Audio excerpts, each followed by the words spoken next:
Hey guys, welcome back. My name is Kabalyero and I'm here at the DCWF arena for the Smash Up Champions. And well, obviously it's quite a show because there's a lot of avatars here and it's causing a lot of lag.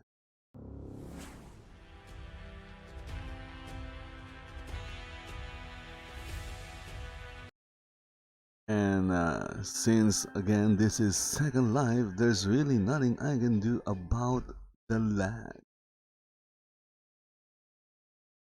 So in the ring right now we have this guy right here, and his name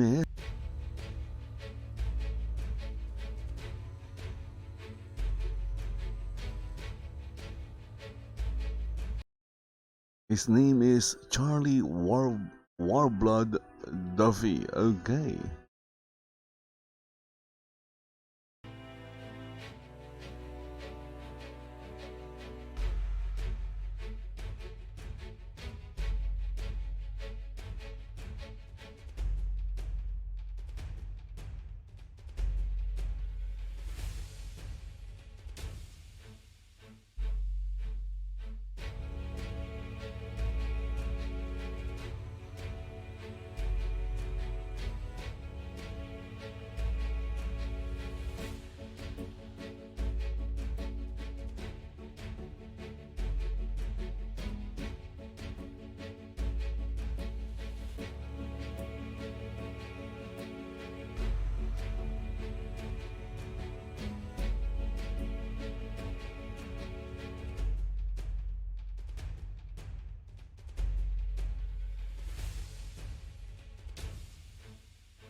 Okay, so it seems that my microphone was on. My goodness.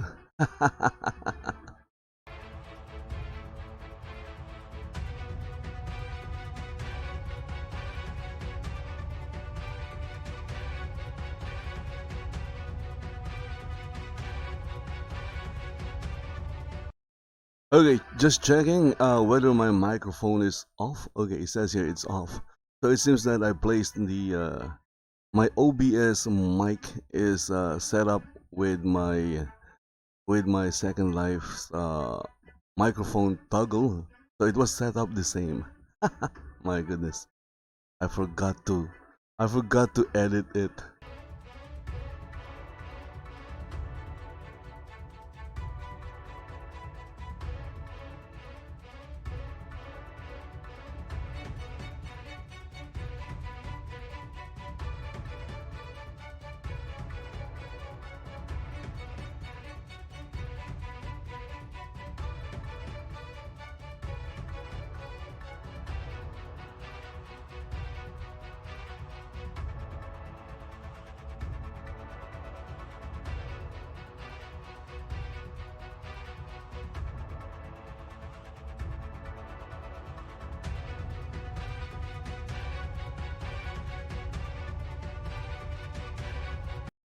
Okay, so I'm not sure if my microphone is still on. Unless of course somebody somebody in the game or someone in Second Life message me again about my microphone. I wouldn't really know if it's on or not. Well, I did turn off or I did what do you call this? I did remove the caps lock as my toggle. Well, looking at my microphone right now, it says here, I need to uncheck this, I guess. Okay, so it's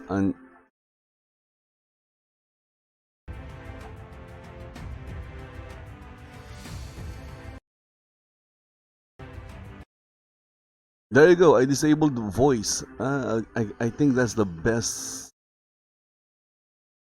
That's the best setting right there.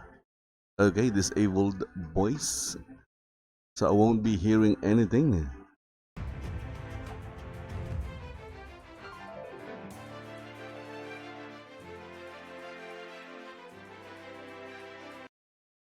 Okay, so the only sound that will be playing in this video is the one coming from my music player and the ambient sounds of Second Life, because I've turned off everything.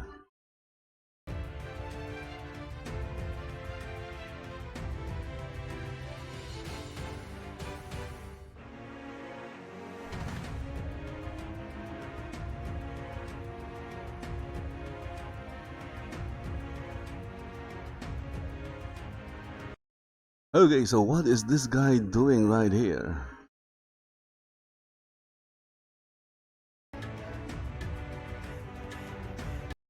So this is Bazza Windlow. And right now they are outside the arena. Okay, so wow, okay, again, that's Second Life for you. I thought it missed. Okay.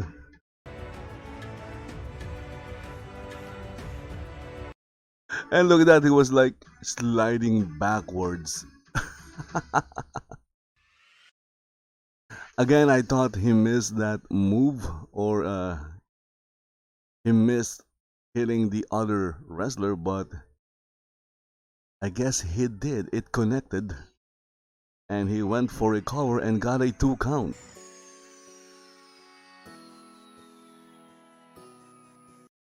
Again, that is Second Life lag for you.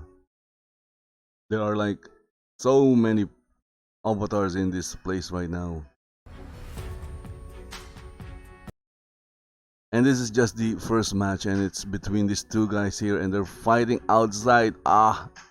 This is gonna be bad because they're fighting outside and there are other avatars outside. And again, the more avatars are in a scene, the laggier it gets, because some avatars are like, they have like millions of textures on them, and the viewer has to load them all.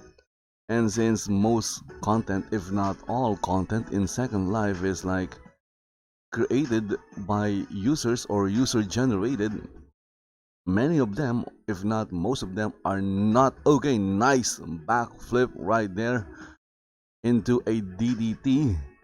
Okay, so if not most of them are not optimized, because I've seen some small objects with really high resolution textures, and of course the viewer doesn't care about that. It will load it as a high res texture, unless of course you're using Firestorm, where you can limit the size of the textures to like 512. Again, the fight continues outside and more people are coming into view. More people are coming into view, and you will see a lot of gray people. Okay. It's nice that they are fighting amongst the crowd, but again, the more people that are on screen or on the viewer. And look at that, we have J. Alexander Frost right there. And again, the more avatars are there in on screen, I guess, in view, the laggier it gets. Okay, look at that. J. Alexander Frost with his with his sign, better than you. I guess it's cross promoting.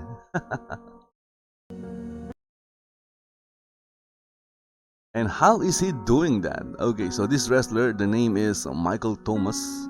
Let me check that again. Yes, it's Michael Tomas. And he just, he was like floating in the air.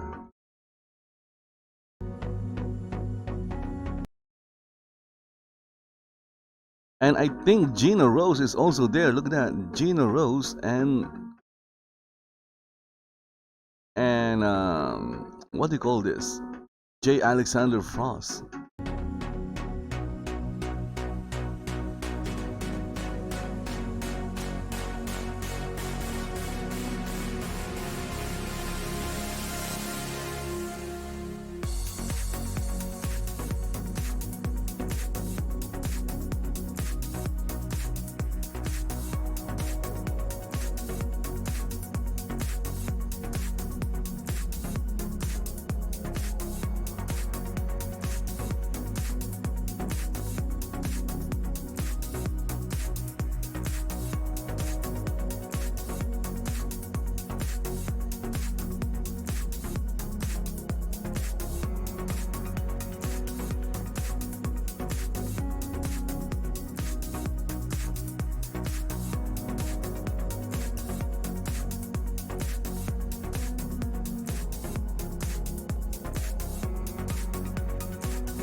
Okay, so I don't know where the match is right now. Where it's happening, I have no idea where it is.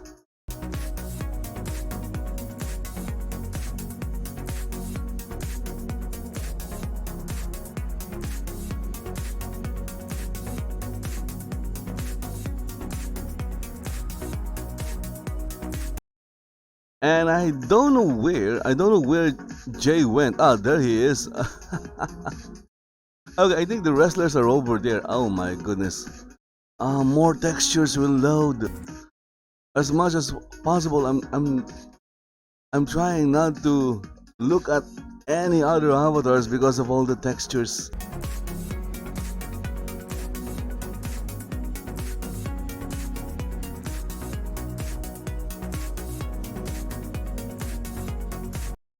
And look at those two avatars right there, Yuki and that other one. Oh my goodness.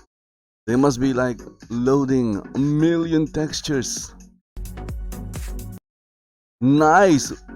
Where did that came from? That came from out of nowhere. Okay. A flying DDT. Wow, these guys love DDT. And of course, the Randy Orton pose.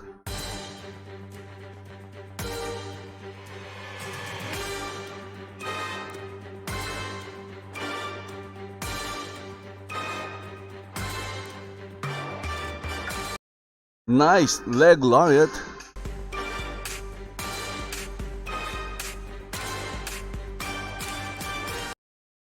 Again, the lag is not giving the performance of these wrestlers any justice. Of course, they shouldn't have gone through the crowd.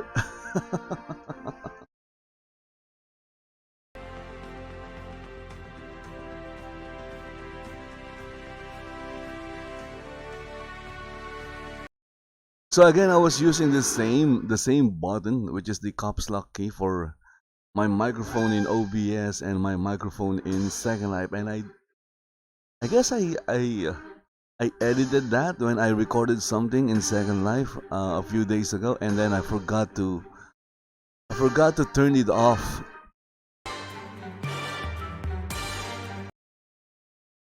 Nice Irish whip right through that steel stairs.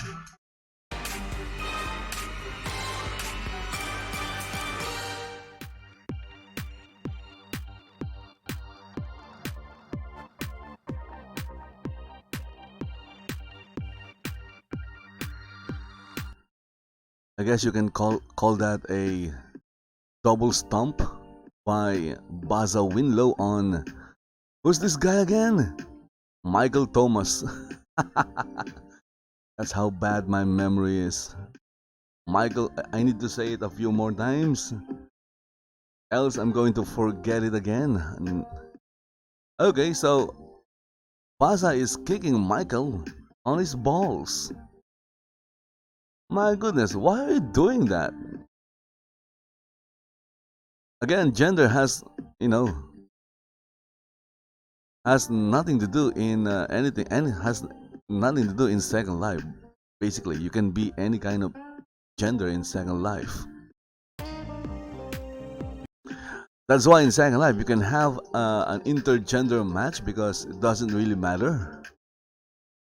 And look at the boss's trunks. His ass is showing. That's just because of the LOD, the level of detail. Or maybe it's just Michael has, uh, a big ass. I'm not even sure if I can say ass in YouTube. Or maybe Michael has a big behind, and it's passing through his trunks.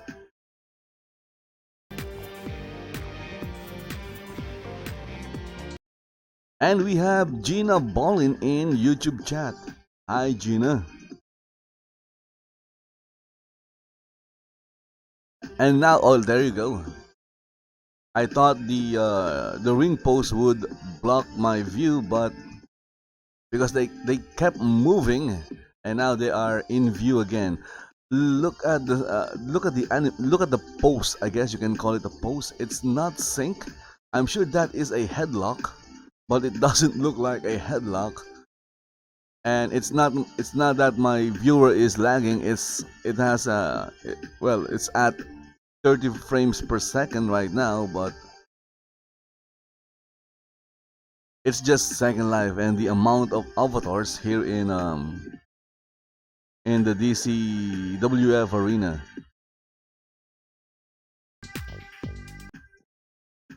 I guess they wouldn't call it a smash up champions if there aren't any kind of smashing, because Bazza just smashed Michael's head on the ring.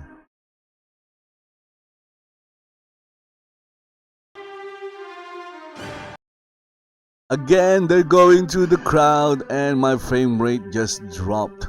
My viewer's frame rate. My goodness.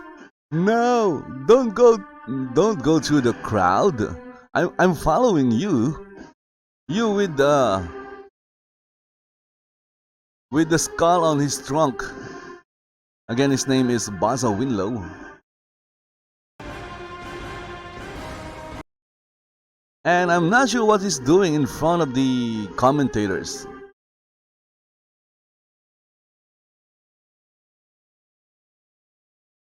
And he's breathing hard. Maybe he's tired. Maybe he needs a break. Maybe he's calling for a timeout. Here comes Michael Thomas, or Michael Thomas. Thomas. Which one is the correct one? I don't know. Only the owner of the name knows how to say his name correctly. Turn around, Bazza. Come on. This is so cliche. My goodness. I hate that in wrestling. It's it's so cliche. Nice. Okay. Maybe that is his finishing move, the final cut. It's the uh, that's what the HUD is saying.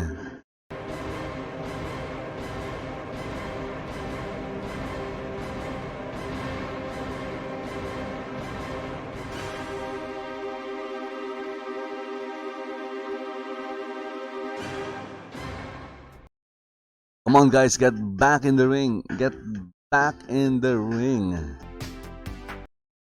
There is a reason why there's a wrestling ring.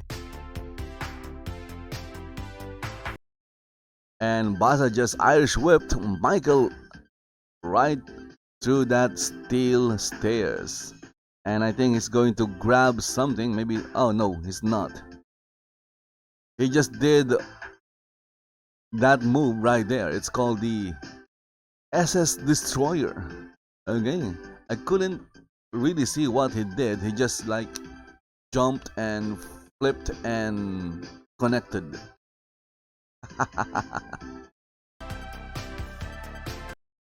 It's really hard to describe the move when you can't actually see it happening.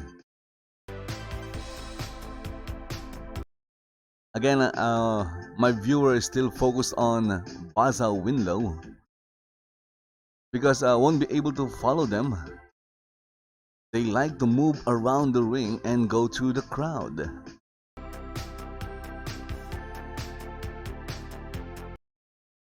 And look at this avatar over there. He's moving. Look at that. He's really lagging. And here comes, ooh, pile driver right through that steel stairs. Okay, Michael's head is gone. Look at that again with the ass. The ass is showing, and there you go. You won't. No one will get up from that. Okay, if this was like real, this was a real thing. Getting your head, pile drived into something that hard. You are not getting up.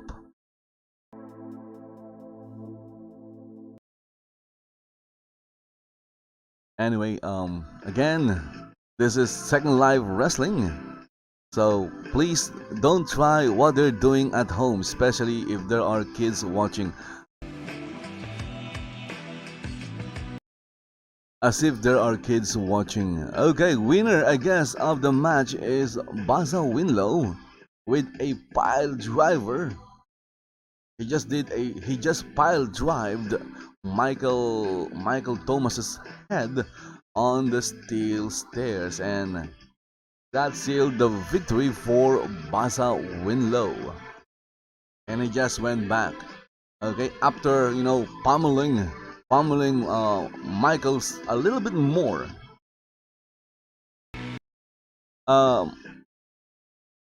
What's his name again? Bazza.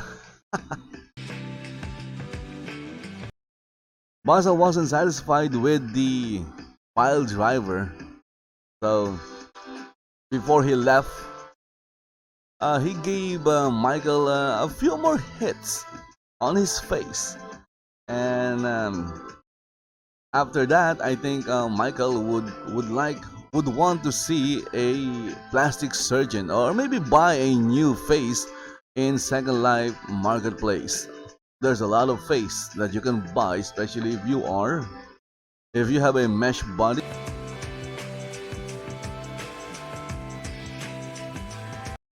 If you have a mesh body and you are using a custom, or maybe not a custom but a mesh head, there are a lot of heads for sale in Second Life's marketplace, or the Second Life marketplace, however you say it. Okay guys, you're watching Smash of Champions. Sadly, it's it's always laggy in Second Life. It's been like 16 years, and Linden Lab or labs. Is there an S there? I keep forgetting. Okay, I keep forgetting whether there is an S in Linden Lab or not. Of course, I guess one way to check that is by going through help.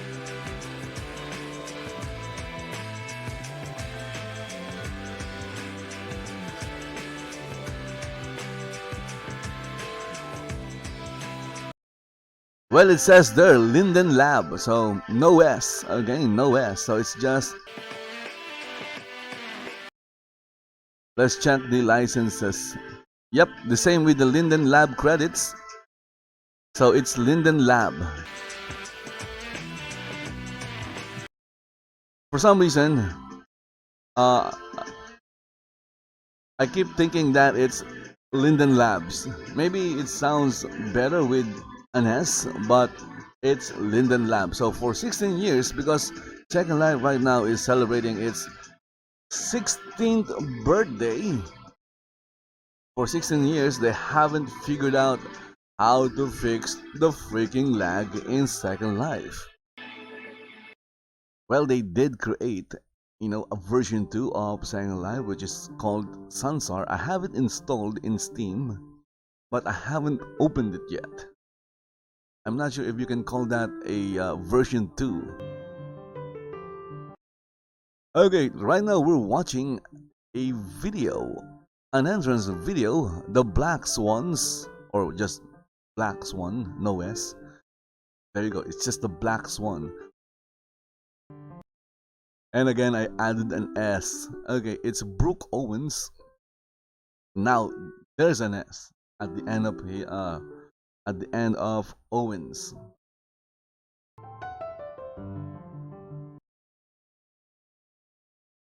And she's wearing a pair of wings, and that has like a million textures. Brooke Owens just entered the arena.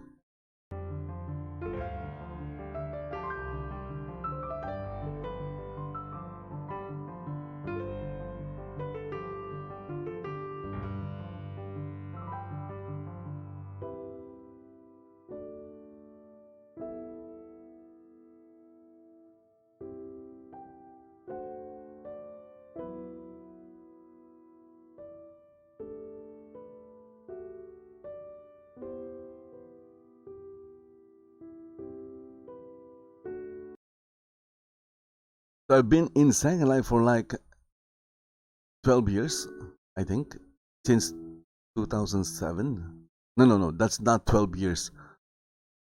Is that 12 years? Wait, it's 2007 and now it's 2019. That's like 15 years? What, 14? Ah, my goodness. My math is bad. Okay, so in all my years in Second Life, there haven't been any event, even Linden Lab hosted or organized hosted events. No events. Ah, look at this. Okay, what am I watching? Anyway, there has been no event that has like more than 20 people in a sim or an area or a region that has never lagged. It's always laggy in Second Life. It's like Second Life is like, as I keep saying this, Second Life is like synonymous to lag, and I kind of like this entrance video. It's like a training montage. The author of the bestseller Horses on Horses. What? What does that mean? And look at that place. The place looks nice. My goodness. Is this Horses Malone? Or just horses? I don't know. Ah, it's Horses Morrisey. Okay. Horses Morrisey. So it's Brooke Owens versus Horses Morrisey. Or just horses. Why name yourself Horses? My goodness, that is so unique, by the way. That is very unique. And maybe she likes to run.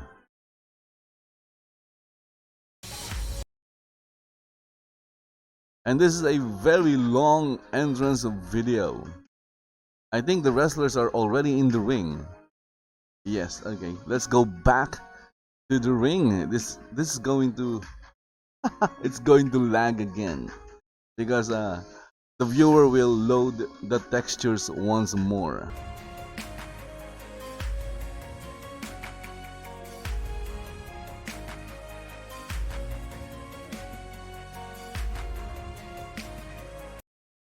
And look at that, we have, who do we have here? Who's that? Ooh!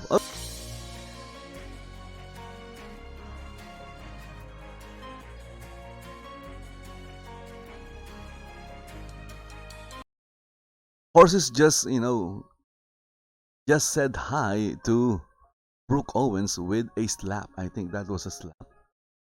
And what happened to the referee died. Okay, out of nowhere, the referee just fell down. The referee died. Second Life is so entertaining. And one thing that I like about Second Life is the creativity of even though it's lagging very much and the animations doesn't play well. Is that the creativity of the users or the avatars? Imagine creating a wrestling system in a virtual world. You can't do that in other virtual worlds. Can you do that in Elder Scrolls Online? That is a virtual world. It's an MMORPG, but still it exists in a virtual world. So you can't do that in any other virtual worlds except in Second Life. Creating a there's even a boxing system. So before I was like really fascinated with boxing in Second Life, but I got turned off by the turned off by my experience with the boxing community that I checked out. You can say I was mildly harassed.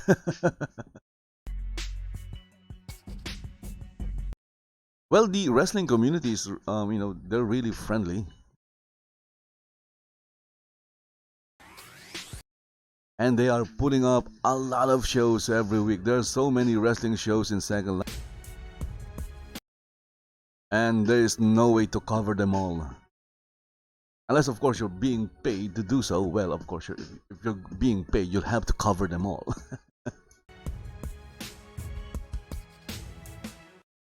But if you're just going to do it at your leisure, there is no freaking way. And right now, the ladies are putting up a better show than the guys right now. Because I like how they are transitioning from one move to the next move. There isn't any wait. I don't like to wait when I'm watching a wrestling show. But then again, this is Second Life. It's not real life wrestling where all they do is just lay on the ring or in the ring. They would just lay in the ring for like half an hour and do nothing. And then out of nowhere, they will execute a move and the match is over.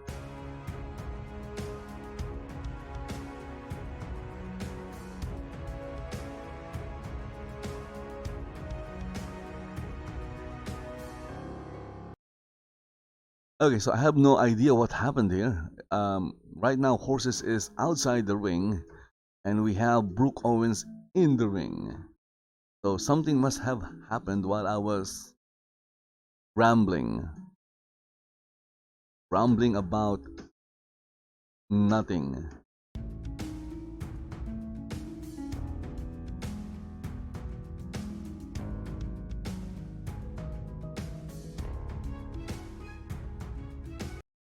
I think we're going to see Brooke Owens fly. There you go. She did, but then again, the animation didn't really play that well. So what happened there was Brooke Owens used the ropes to flip over the top rope, and then she landed on Horses Morrisey. Here comes another high flying move, I think.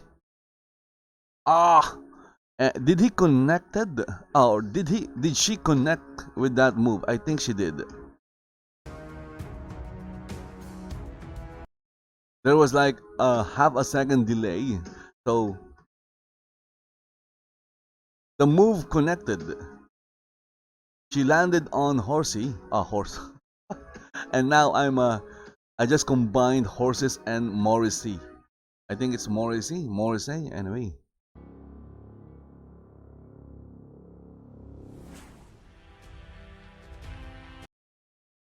I think they should just stay in the ring because it's less laggy when they are in the ring, because they're once they go out the ring, there's a lot of avatars outside the area, and again, the more viewers that are in the more avatars that are in the viewer or shown in the viewer, the laggier it gets.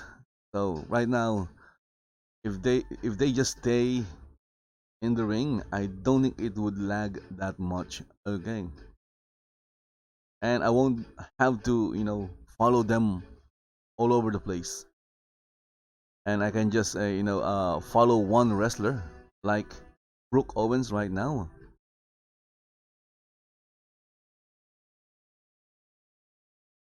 And there you go. That was a really clean clothesline by horses Morrisey. I think it's pronounced Morrisey. Could be wrong. Keep saying Morrissey because I'm literally reading her name, Morrissey. Okay, horses applying the figure 4 leg lock. Ooh, that's painful. Now the question is, will Brooke Owens submit?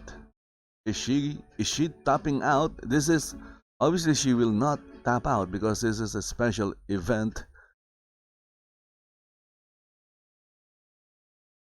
Okay, so Brooke Owens is trying to reverse the move, and she did. No, she failed to reverse it, but she was able to break it.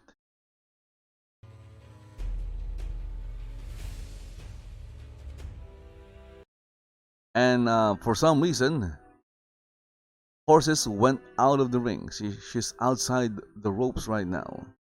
I don't know what happened there. Brooke Owens was trying to, oh. Okay, I think horses is going. Super kick by. Okay, super kick by Brooke Owens, and that sent horses flying outside the ring. I think horses was attempting something, but Brooke Owens saw what she's going to do and did something first, and that something was she super kicked horses out of the ring, and this time she's going to fly again.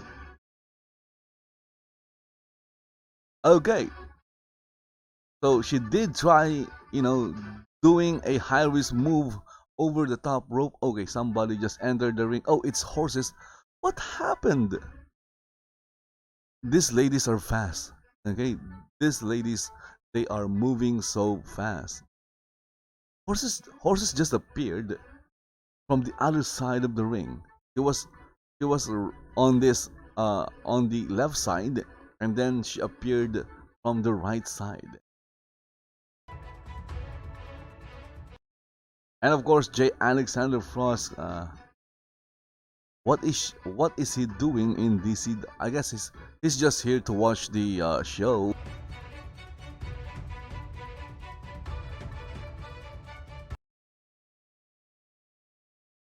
Okay, what is that? A 450 splash? And now we have a cover. I think this is over. Referee is not counting 1, 2, and nope, only a 2 count. Brooke Owens kicked out in 2. Okay. But that 450 splash, I can't even. I'm not sure how many spin or flips horses did in the air. But that move, I'm sure that dealt a lot of damage to Brooke Owens. Seriously, I keep forgetting their names.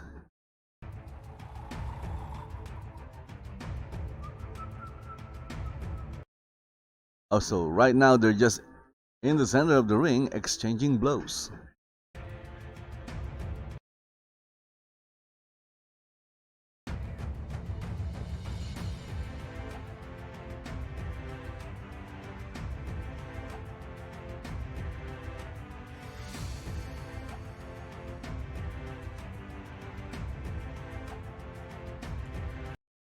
Somebody did a Muay Thai spin back kick.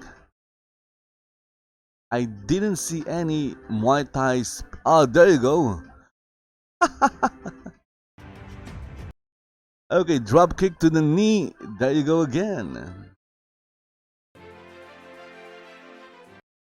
And now Horses is on her knee. Ooh, Shining Wizard while Brooke Owens connected. I think this is over.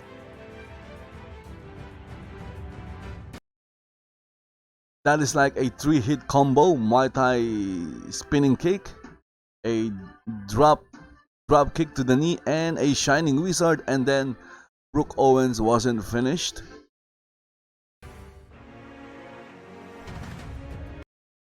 That was like a face buster. Only a 2 count after those moves. My goodness. Horses is not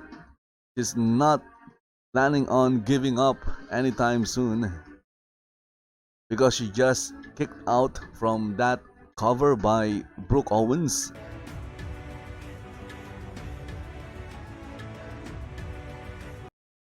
Here comes Brooke Owens with...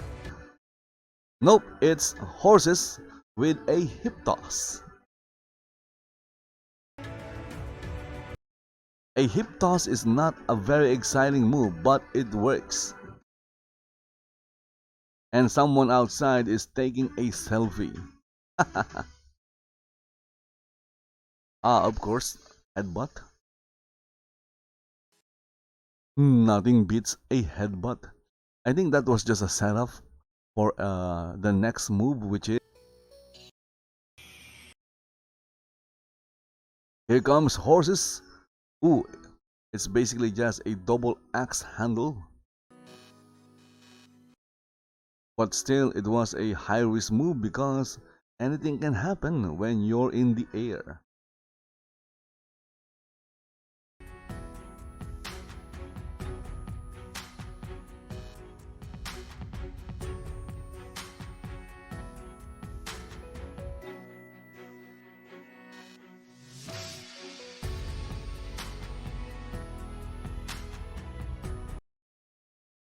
So right now, Horses applied a reverse chin lock, and now she's just pulling on. She was pulling on Brooke Owens' hair.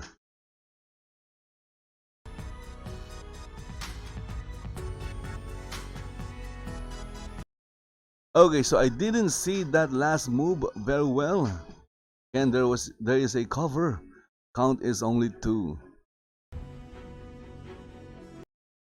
My viewer was too close to the action, so I kind of didn't see what happened there.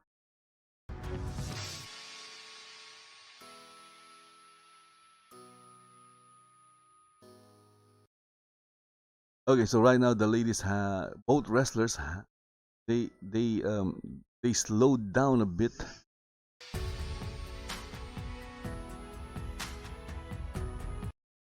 And a splash connected by Horses on Brooke Owens. And she's planning on doing some more damage on Brooke Owens. Oh, look at that. What happened? She went past the ring. She went past the ring. Again, that's Second Life lag for you.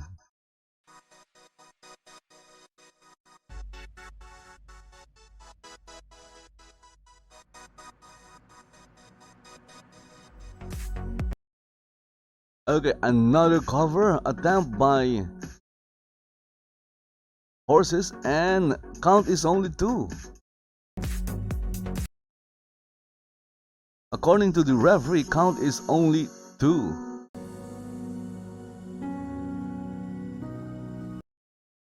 Okay, so I was waiting for horses texture to load, but it seems that that is the color of her wrestling outfit or costume. It's gray. Okay, clothesline connected.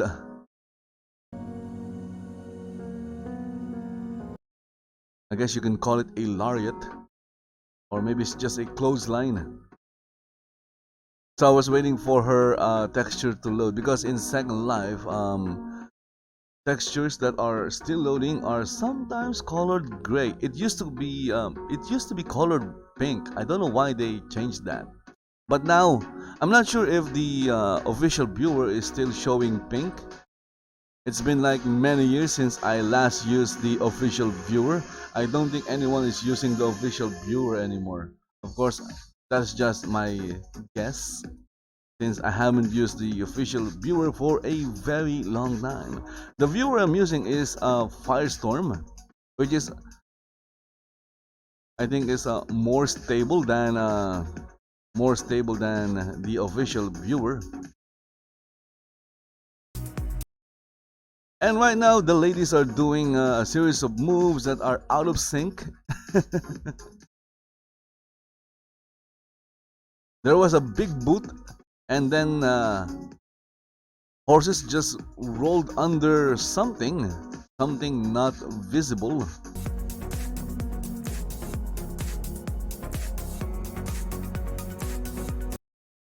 So why did she roll away? I don't know. She was obviously avoiding something, but what was she avoiding?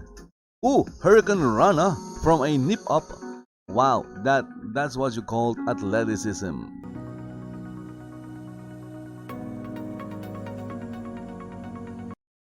Here comes Brooke Owens. Another headbutt by, of course, horses. Okay, so I think horses did the headbutt, but she knocked herself with that headbutt. And now I think this is over. That was a springboard stunner, and it connected. 1, 2, and no, not yet.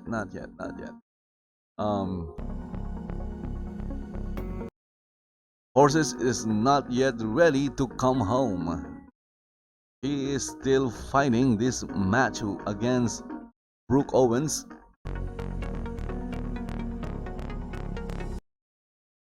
I kind of like their outfits. They're not too revealing.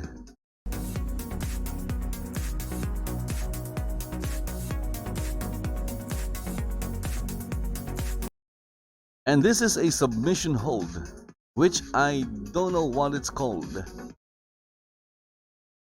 But it's very popular in Japanese wrestling. I don't think US or American wrestlers like to do this move.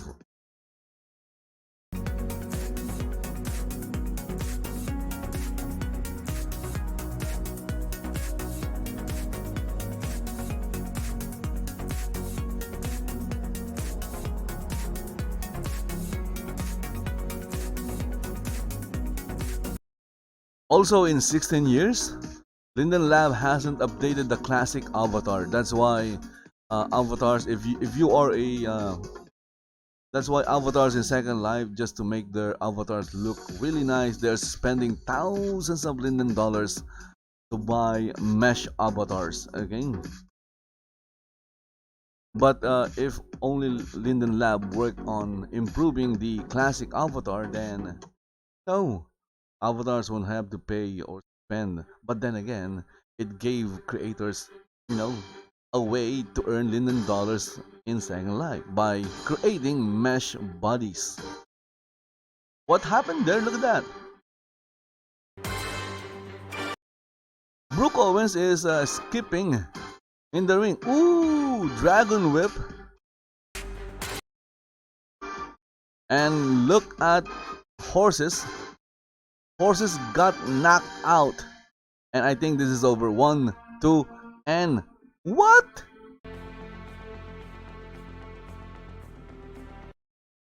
Those were two high impact moves by Brooke Owens.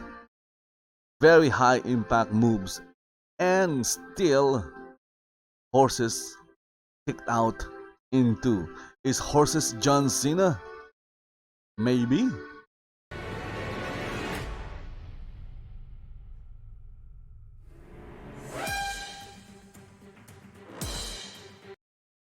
Back then, many years ago, all the rage was,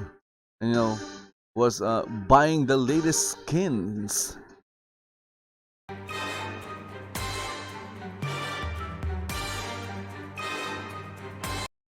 Here comes Brooke, and nope, she failed. But the question is, did she really fail? What was that? Okay, okay, horses is cheating. Seriously, ref, are you blind? Referee is blind.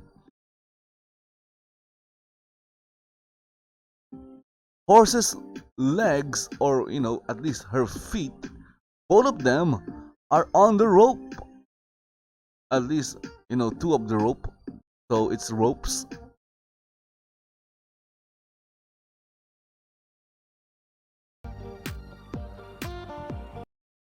I kind of liked Horses Morrisey's entrance video because it shows her working hard as an athlete, but then she won by cheating. So I'm kind of disappointed at her. Seriously.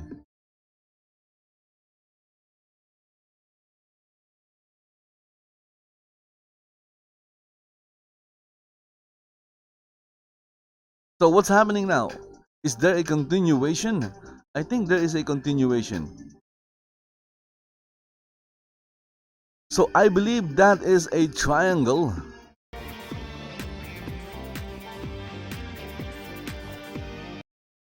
Okay, so I'm not quite sure what's happening right now. I believe there is a continuation. Because horses was because horses cheated by using using her legs or her feet as leverage when she covered Brooke Owens the first time.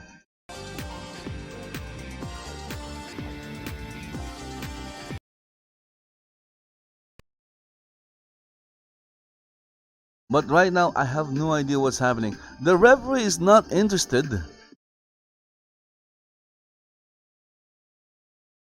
Oh my goodness, so the horses just whacked the referee.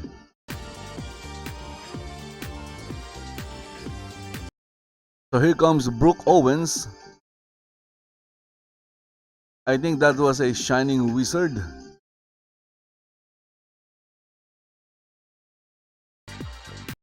It's not a leg lariat, but in any case, that hit horses.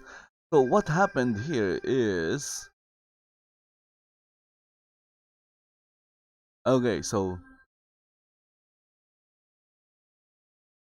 right now I have no idea what's happening. So horses went outside the ring, brought her teddy bear, and smashed it on the referee's head. The referee went down, and then Brooke took advantage by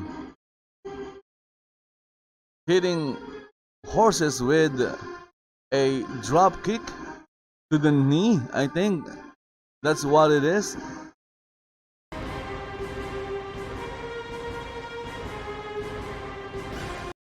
Okay, so the referee just made a decision. Let's see what her decision is. I don't think Brooke Owens was happy with the decision. I'm looking at chat just to check what the referee's decision is.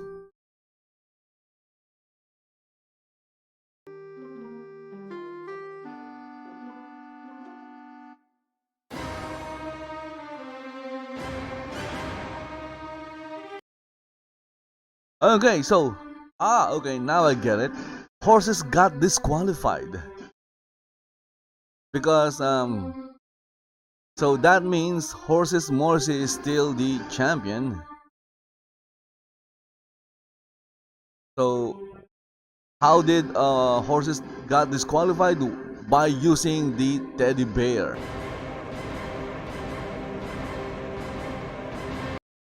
And there you go, Brooke Owens did that move again. I think it's called the fade out.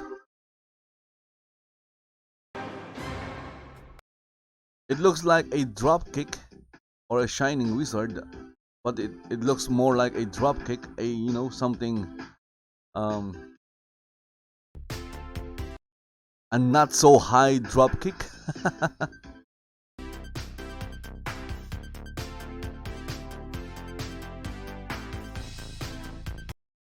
So match is over, and it became laggy.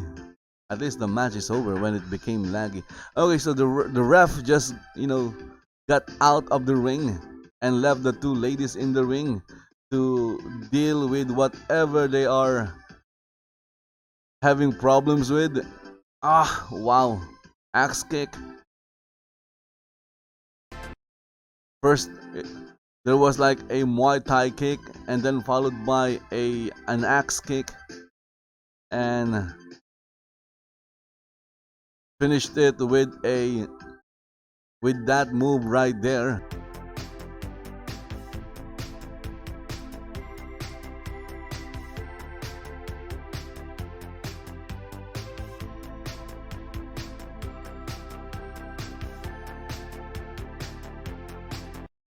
So basically the teddy bear won.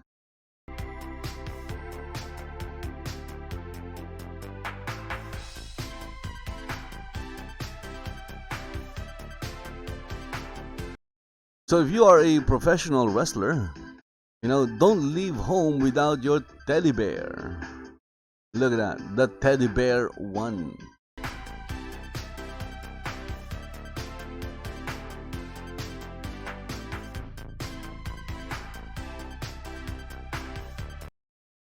And it's a what's that? Is that VWE? What kind of teddy bear is this?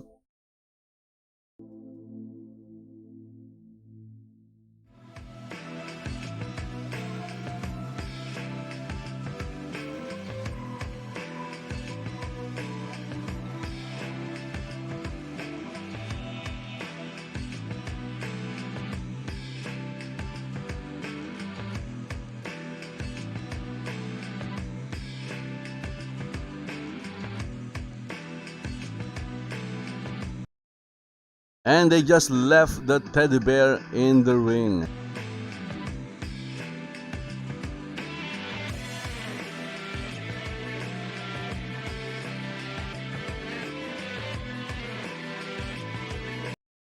Okay, so the ring is now surrounded by a big cage.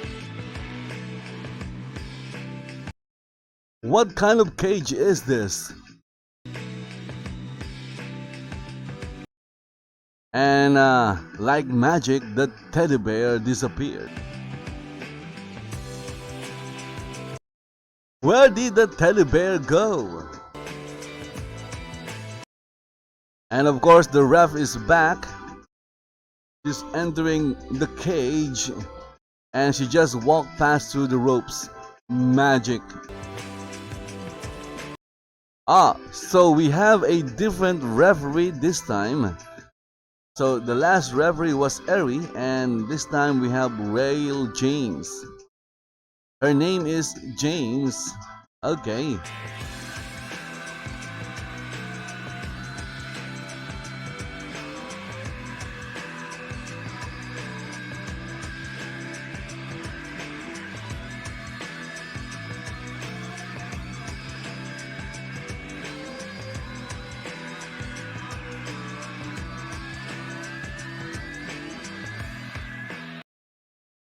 Okay, so entering the arena is the dancing marvelous Monty. There you go. There he is dancing.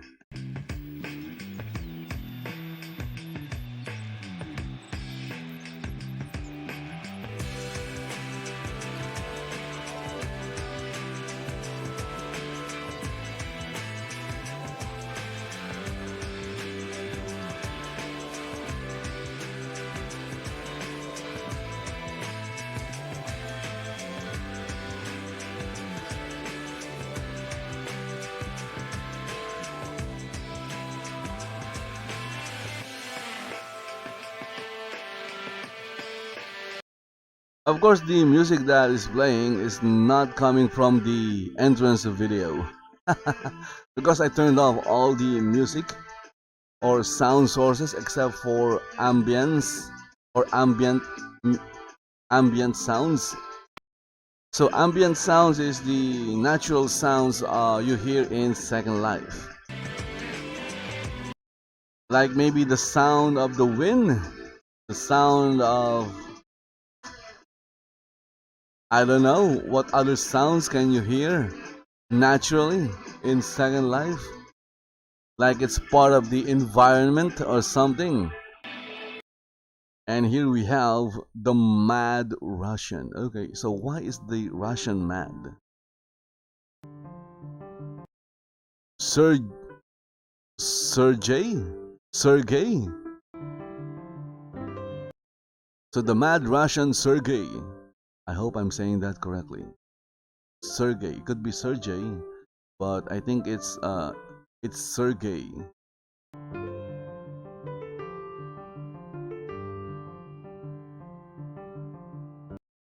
So right now we have the marvelous Monty and the Mad Russian Sergei in the ring.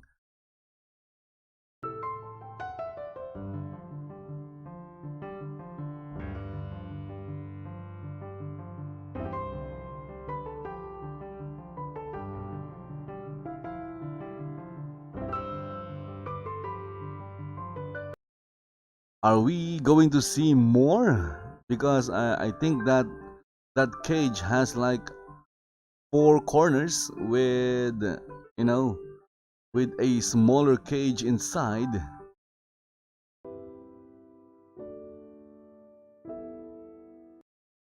Yes, we're seeing another wrestler is coming down, and this one is Acegoodheart.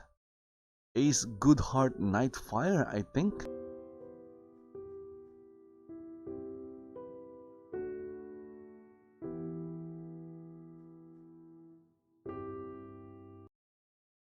Of course, I'm just guessing because the only DCWF wrestler that I know that has the name Ace is Acegoodheart Nightfire. So that could be him, unless of course there is another Ace in DCWF.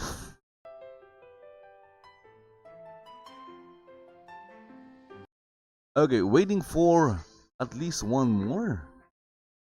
This could be a fatal 4-way, or maybe this is their version of the Elimination Chamber. That is also possible if you are a WWE wrestling fan, which I'm not. I do watch wrestling news in YouTube. There's a lot of wrestling channels out there, so especially wrestling news about this new promotion company AEW. And who is this guy? Let's see. It's Sparkles von Qinworth. Ooh, one of the more older pro wrestlers in Second Life. Sparkles von Qinworth. I have like old videos of Sparkles wrestling in my old channel.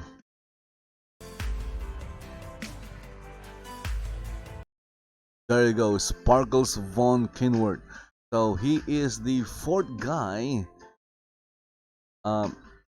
Do we have some more? Are we going to see more wrestlers? Let's see. Yes, we have at least two more. If this is the version of the elimination chamber, then there are 6 participants, 2 in the ring and 4 in the corners. And this one is the, who's this guy? It's Patch what? It's Patch Jiggler. Okay, Patch Jiggler. I think he is doing a John Cena or something.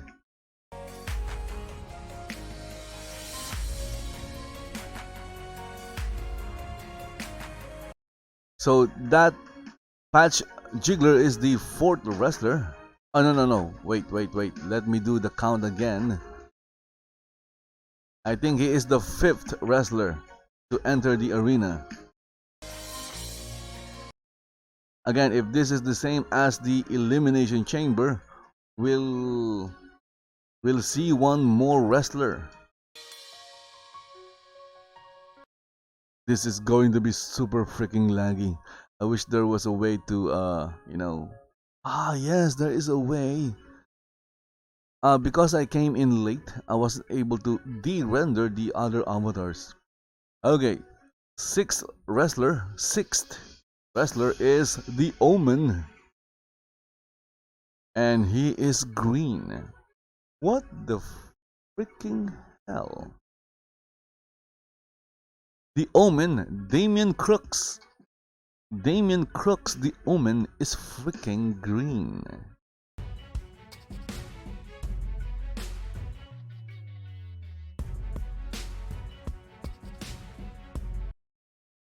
So who can we de-render? I can't de-render Ery. She's a wrestler. She is a referee. Of course, same with Bazza. I really don't know who to de-render unless I see them. I'm correct. It's Acegoodheart Nightfire.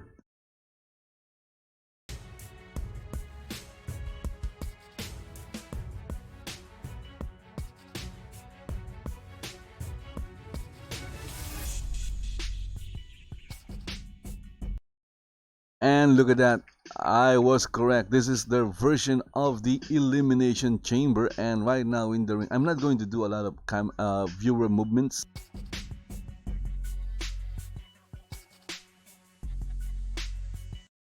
Because the ring will get in the way, so I'm just going to keep it at this view right here. Okay, I'm going to keep it right here in this view because they won't be able to go anywhere anyway. So again, we have 6 wrestlers right now in this ring, and it's going to be super freaking laggy. Okay, my frame rate just dropped to like 15 FPS. That is my viewer frame rate.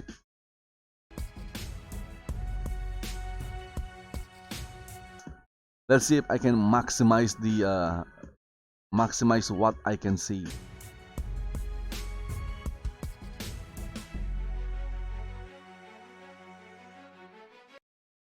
Okay, so that is the most that I can zoom out. There you go. In the ring right now we have this guy right here,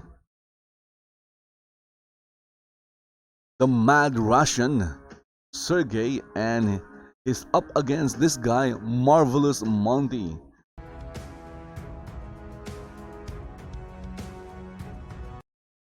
And Monty just he went up the top turnbuckle. I'm sure of it, although I can't see it, but I'm sure he's on that top turnbuckle and he is going to fly because he believes that he can fly. Even though, yes, you can fly in Second Life. Just press F and you will fly. The problem here is that the Mad Russian moved out of the way and it got countered with a sidewalk slam by the Mad Russian. So the Marvelous Monty executed or did a flying lariat He missed. Instead, he got caught by the Mad Russian's sidewalk slam. How he did that, don't know. Didn't see it. Okay, Irish whip. I wish they would Irish whip themselves on those two turnbuckles on top, not on the two on the sides or below the screen because I can't see them. Turnbuckle thrust by the Mad Russian on Sergei. Oh no, the Mad Russian on Monty. Again, the Mad Russian is Sergei.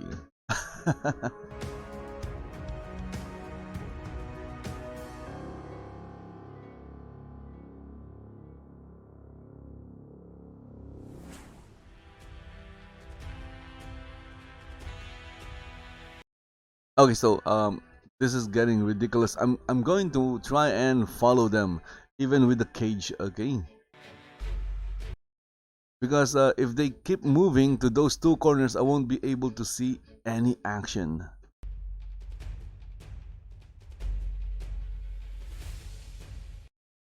Okay, right now my viewer is following. Oh, look at that. Sergei is hairy.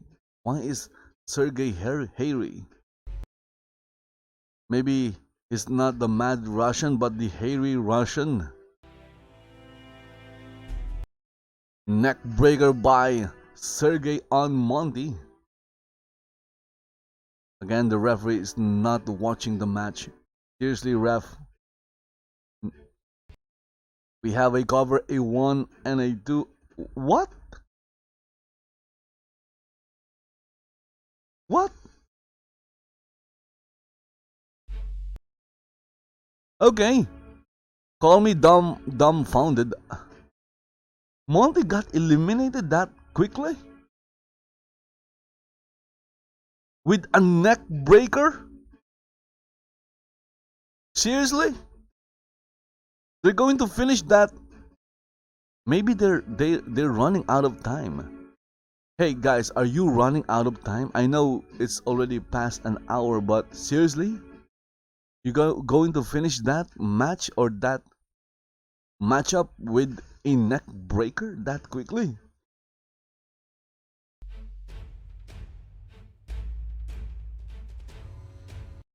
Okay, so anyway, up next is Acegoodheart Nightfire. I hope we see a much better performance than the last one.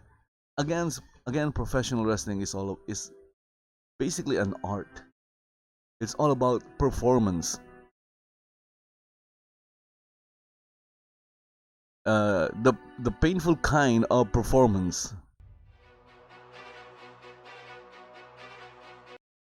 Okay, right now, Acegoodheart Nightfire is having some difficulty with. Oh, look at that! That guy got squashed or squished by the door.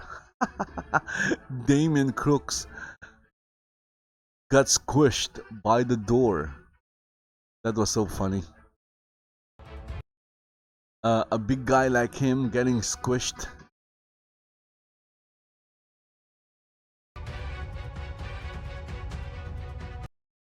Okay, so Acegoodheart is out of his cage.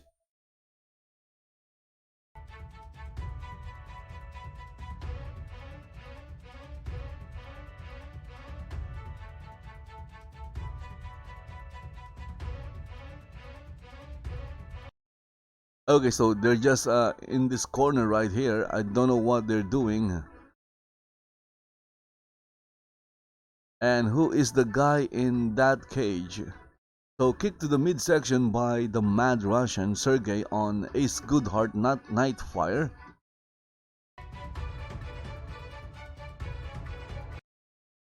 And now applying a front face lock.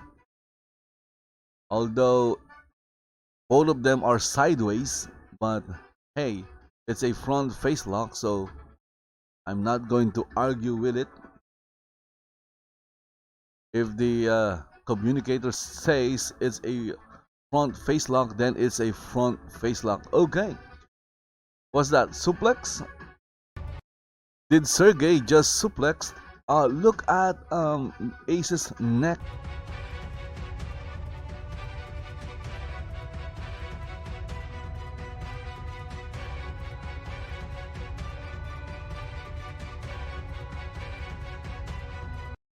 Come on, I was going to take a screenshot. Oh my goodness.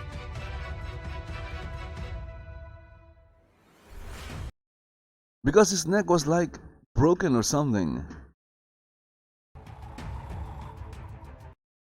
And Acegoodheart Nightfire just disappeared.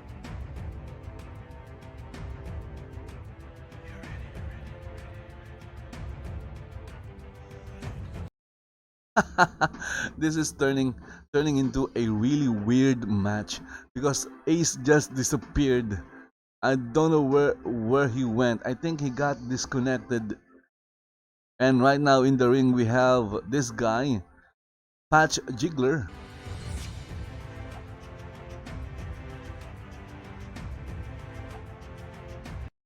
Look at that. We don't see Acegoodheart in the arena anymore, or in the ring, or in the cage. He is not in the cage. Okay. And Patch Jiggler just got hit with a hammer, and that hammer is made of Sergei's fist.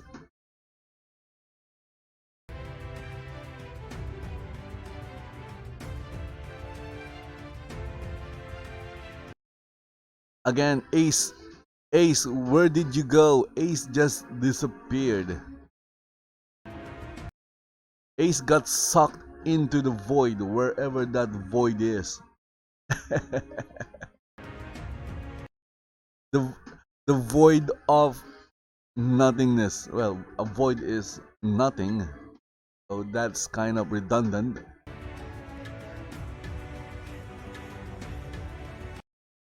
So basically right now the Sergei is having a party because he just beat Monty, and he broke Acegoodheart's neck. It was like twisted,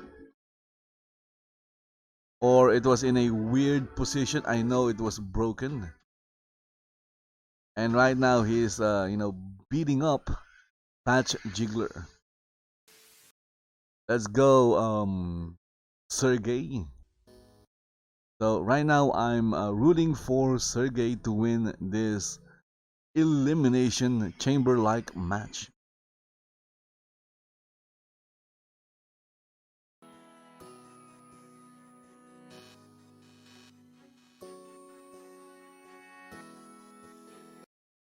Irish whip by Sergei. Patch Jiggler bouncing off the ropes. And now they are positioning themselves for the next move. It's all about, positions. And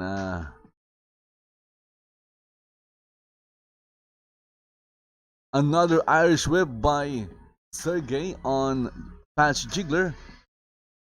And then again, Patch Jiggler bouncing off the ropes, or off the turnbuckles. How that happened? Magic. Second Life magic. Can you really bounce? Unless of course, clothesline connected. Unless of course the throw was really strong. Then I've seen that happen in real life wrestling. Somebody got Irish whip really strong to the corner, to the turnbuckles, and they bounce off of it. There he goes, another sidewalk slam. This move finished. No, it was a neck breaker. I was wrong. Okay, but that move was that's what he did to counter. My memory is correct. Somebody did a sidewalk slam earlier, and another wrestler just entered the ring. I think that guy is Sparkles. Okay, Sparkles looking good there. Okay. Sparkles is always courteous and respectful, I guess. I don't know what happened to that guy. Maybe he got eliminated. Big boot. Ooh, okay, look at that. Again, another weird animation from that big boot.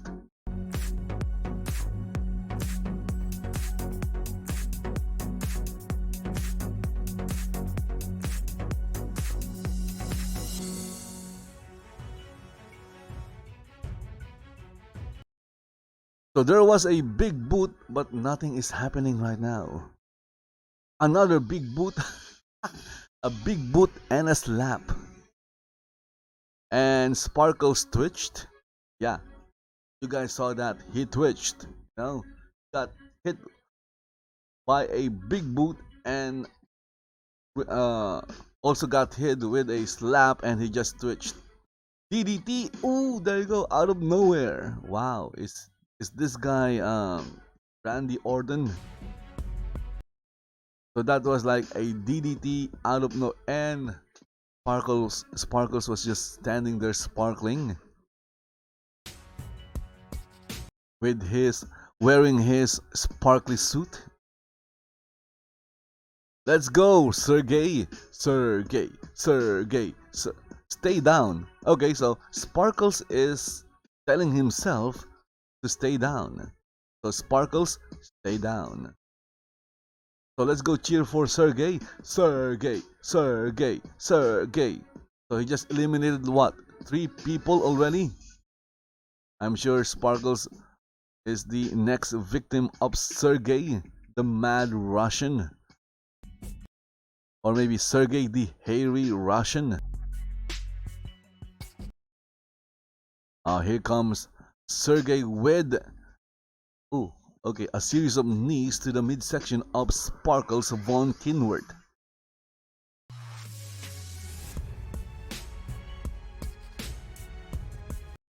Let's go, Sergei.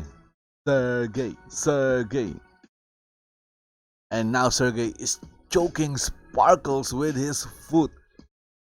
Or maybe Sergei is trying to feed his foot to Sparkles. Come on, Sparkles, eat that feet. Eat that feet.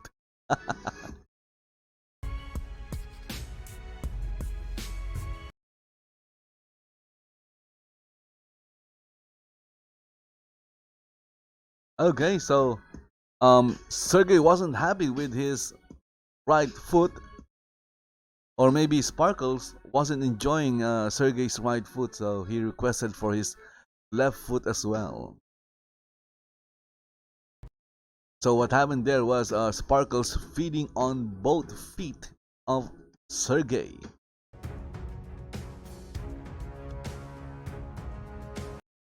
Only way out is tapping. What?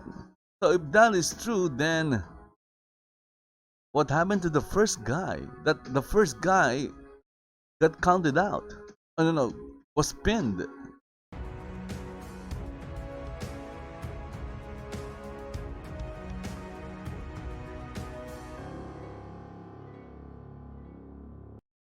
Oh, here comes super kick by Sparkles.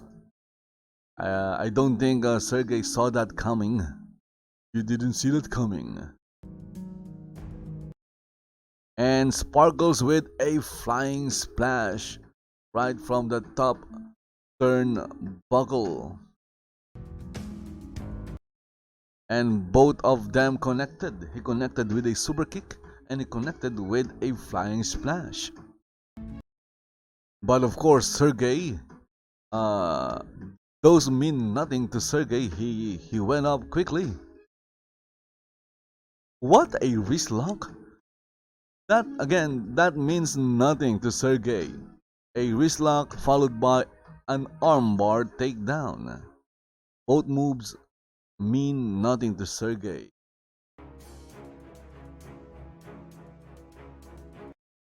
Because Sergei is the Mad Russian.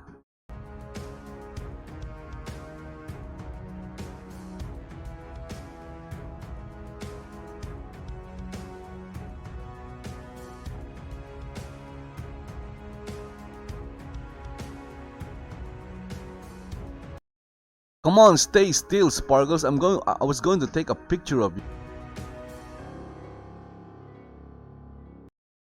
Now I can't take a picture of you because you keep moving. Okay, so what's happening here? I can't even describe what this is. This is like Twilight Zone level of weirdness.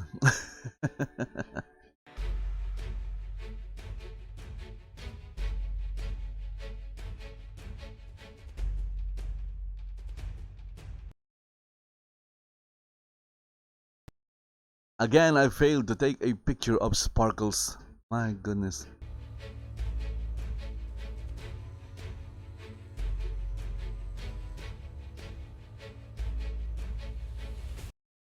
There you go. Finally, I got a picture of Sparkles.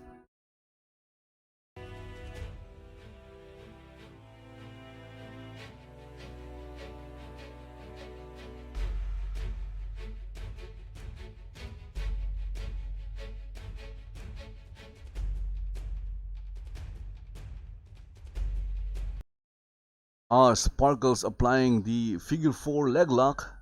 There you go.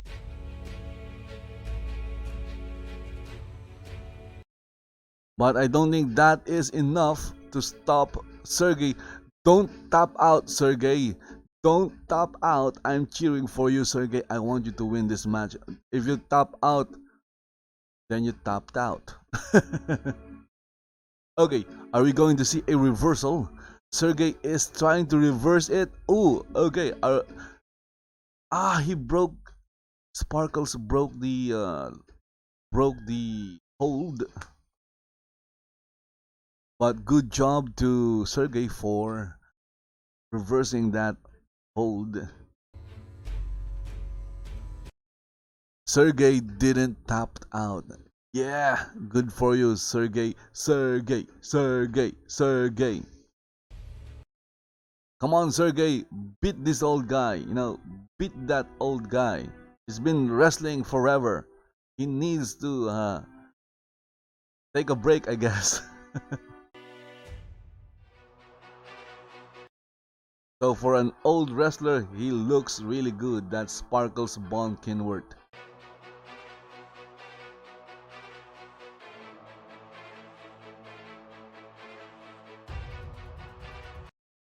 So what are you doing, Sergei? Why are you just standing there? Come on, hit that guy. Don't let Sparkles hit you. Hit him back. Hit him back. Come on, what are you doing? Don't stand there looking stupid. Hit him back. So he got... What are you... There you go. There you go. You go and hit him some more. Hit Sparkles on Qinworth some more. Come on, finish him. Finish him. Ooh, there you go. Kick to the midsection. Good move. Good move.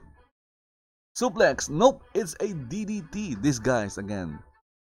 How many times I've seen the DDT in this particular event? That was like maybe the 100 times. The 100th. The 100th time.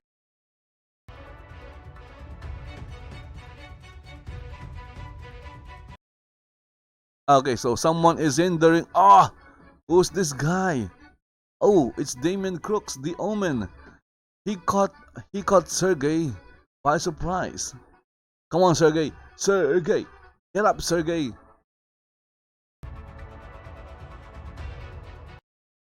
So right now we have 3 guys in the ring. Sergei. Who cares about these 2 guys here? Come on, Sergei. You are the man. You are the man, Sergei. Power slam by Damien Krux on Sparkles. Look at this guy. This guy is, what do you call this? Beefy. Damien Krux is built like a rock. I guess you can say that this guy is huge. But Sergei is better. Come on, Sergei. Sergei. Damien Krux Irish whip Sergei. and Sergei just leisurely walk backwards, bounce up the ropes, and ooh, what power slam by Damien Krux? How did that happen? Or when did that happen? So that's just a knee drop. No need to call it a King Kong knee drop. It's just a knee drop. What do you call that? A King Kong pick up as well? What's with the weird names? Just don't go changing names. It confuses me. Seriously, that is just a scoop up slam or a scoop slam. I call it an Oklahoma slam. It's a scoop slam. Another scoop slam. Oh, this one is a crucifixion. Okay, so I thought it was a scoop slam. Come on, Sergei! Kick out! Ah, Sergei got eliminated. Boo! Boo! I was cheering for Sergei. Yeah, go tell them, Jay. Jay, tell them. There you go. Go tell them, Jay.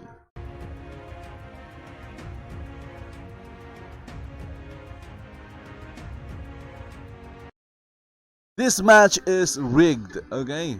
I'm now declaring that this match is rigged.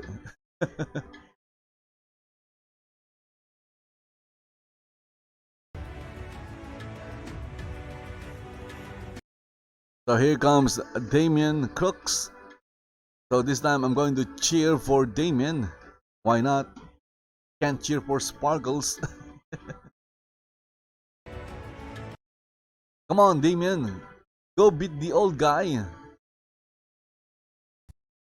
So if I'm going to guess the outcome of this match, I think Sparkles will win this match. That's just how it is. Sparkles is like the Hulk Hogan of DCWF. Oh my goodness, so this guy is still here. Okay, maybe Patch Jiggler can win this match, but again, I'm not going to bet anything. I'm just going to get that Sparkles will win this match, unless of course Damien Krux can beat him up some more, like really beat him up.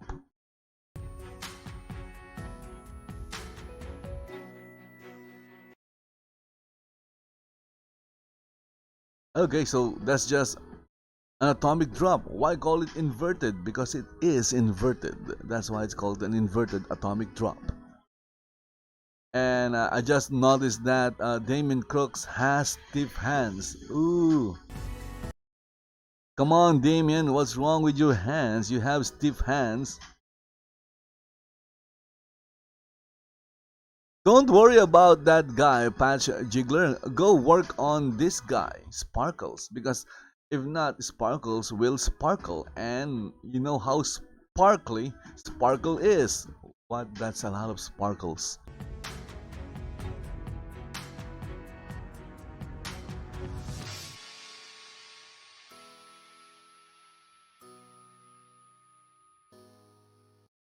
Oh, okay. So Gina Bolin said somebody got disqualified. Again, the reason why I don't immediately respond to chat messages because I don't really see them. The only time I see them is when I switch windows. But according to Gina Bolin, somebody got disqualified. Come on, Damien. What are you doing? You eliminated my man, Sergei. Okay, and now I'm rooting for you, but you can't finish the job. Come on, finish Sparkles already. Look at that guy. He's wearing such an amazing outfit. He's so out of place. He's so out of time. Okay. Hey, ref, that is a low blow. Come on, ref. Ref. Seriously, ref. I'm starting to hate the refs, you know? Seriously? That's not even a cover. How can you call that a cover? Sparkles wasn't covering Damien. Come on, watch the video, watch the live stream, okay? So this video or this live stream is going up in YouTube. and you can watch that. Okay, what happened here? Now I'm confused. The referee counted 3, so it means that Damien Damien is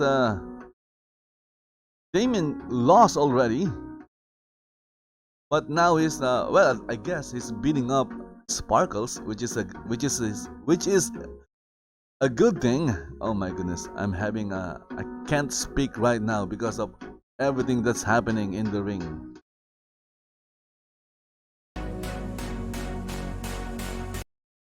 Ah, yes, okay, Damien got eliminated. So, okay, Patch Jiggler just won, and he did nothing. Okay, at least Sparkles didn't win. But again, I wanted Sergei to win this match because Sergei was the man. Patch Jiggler was just lucky. Patch Jiggler is like the I'm not even going to say it anymore. It might offend some people if I, compare Patch Jiggler to what I'm going to compare him to. I'm sorry, guys. Not, I almost offended some people. Okay. Anyway, Patch Jiggler didn't do squat in this match. He lay. Ah, wait. Is this again? This is based on WWE's Elimination Chamber. And if you've been watching WWE shows, all they do when they have like matches like this, they just lay on the ring. Two people will wrestle, especially in that. Again, I don't watch WWE shows. I just see them in YouTube highlights, things like that. So what they usually do, especially when they have like more wrestlers, more than 2 wrestlers in the ring, uh, the other wrestlers would just lie around the ring doing nothing. Seriously, that's how boring WWE is, and that's what that guy Punch Jiggler did. He just lay down or lay around the ring. I didn't even know where he was lying. And then he got lucky again because Sparkles cheated. He went for a low blow and he pinned Damien. Of course, Damien got pissed. Again, he got pissed. If that happened to me, I would get pissed as well. Okay, so that was very understandable. So he beat up. Here's what I didn't like about that. He beat up Sparkles. He could have pinned or eliminated Sparkles, but for some reason he didn't. So he was capable of beating down Sparkles. It's not that I don't like Sparkles. Again, Sparkles is one of the few wrestlers that I recorded many years ago. Love Sparkles, and he has changed dramatically. He looks a lot better now. Again, back to the match. So we have Patch Jiggler just lying somewhere waiting for a chance, and the chance happened and he got a win. Okay, I guess all I can say is congratulations to Patch Jiggler for stealing that win from Sergei. Oh no, not Sergei. Come on, Sergei. Why did you lose?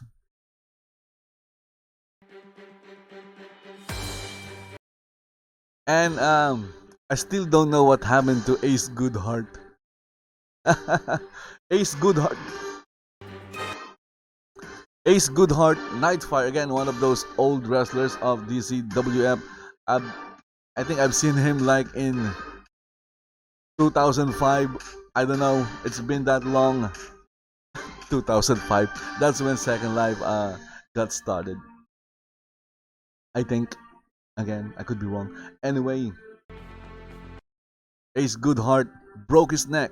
I was going to take a screenshot, to remember, to have a recorded memory, or to preserve that, that scene of him with his broken neck, but I failed. I failed in taking a screenshot. My goodness. Okay, what's coming up? What is happening in this Smash of Champions?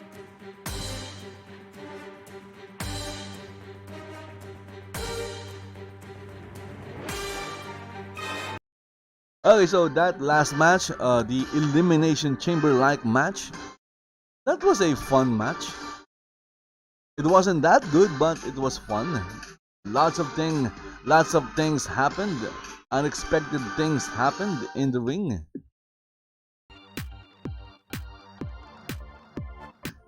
I kind of didn't like the first elimination though, even though it was Sergei who got the elimination.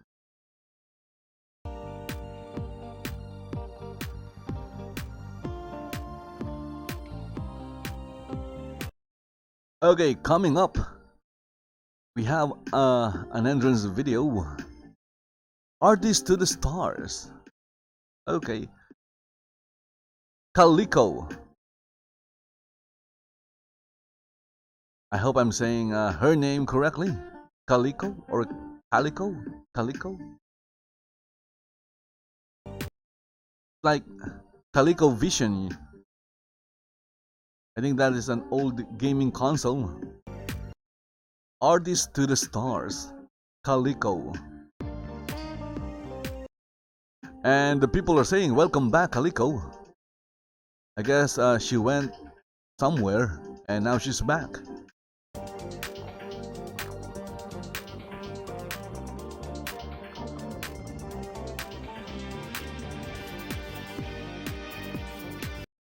Okay, so you're not hearing the music for the entrance video.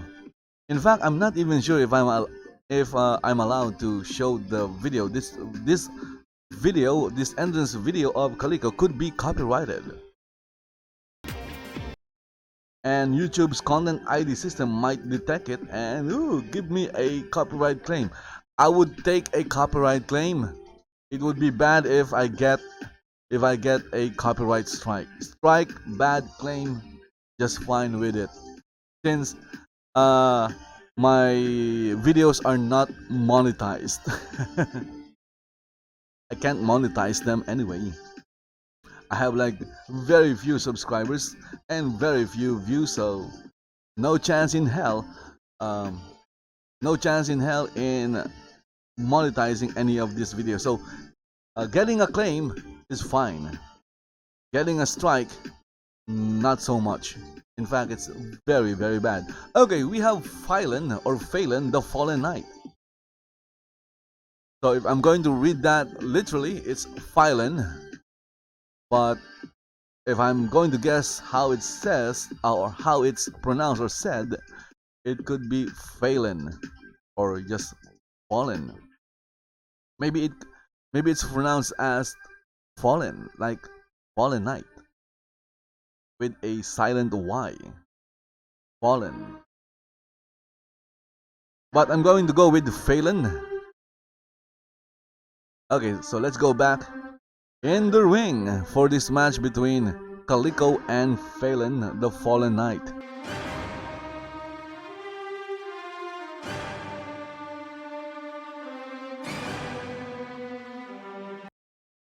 So it's a 1 versus 1, a singles match between the Artist to the Stars and the Fallen Knight. Well, at least she's a fallen knight and not a falling star.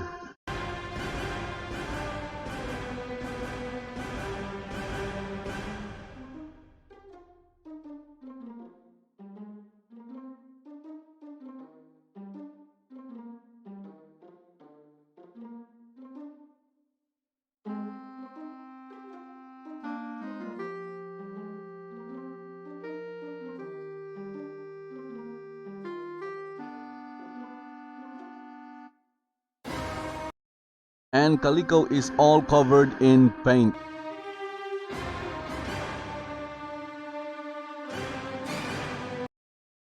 Okay, gotta keep the viewer from showing more avatars, because in Second Life, if you haven't shown something for a while and then you showed it again, the texture will reload.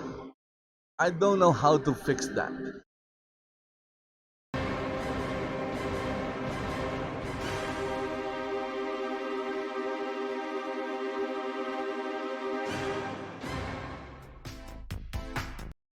Okay, so I think Calico is asking for a fist bump, but well, she didn't get a fist bump, but she did get a wrist lock from the Fallen Knight.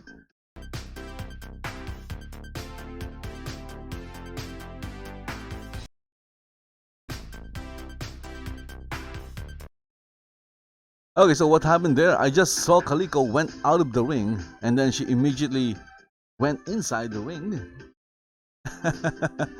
Oh, we have an early pin. 1, 2, 3. Okay, just a 2 count.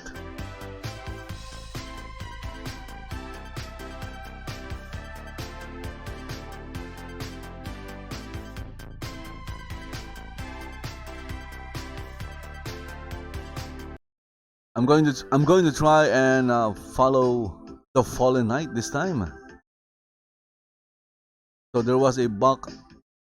What a wow! Okay, they're doing a series of continuous moves, and it's really hard to follow all of them. I saw a DDT somewhere there. But in any case, it ended up with Calico on her back, or at least on her side. Leg sweep by Calico.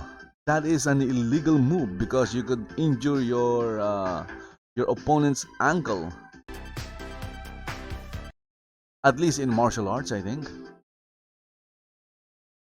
Okay, Calico bounced off the ropes, and he jumped over the Fallen Knight.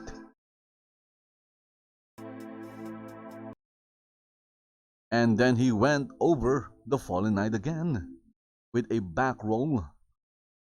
And they just passed each other. Oh no, Calico rolled under. And this time, ooh, drop kick. I think that was a drop kick. Drop kick to the knees. And now Calico is taunting the Fallen Knight. Again with that same move, I think. I think that was the same move. And she goes for a cover. 1, 2, and the Fallen Knight kicked out in 2. It's really hard to find an angle with no additional avatars on screen.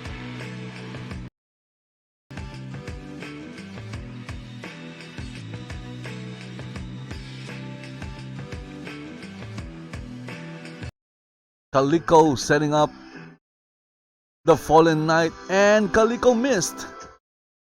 The Fallen Knight went under. And then look at that, countered with a suplex. Too bad we didn't see the entire thing.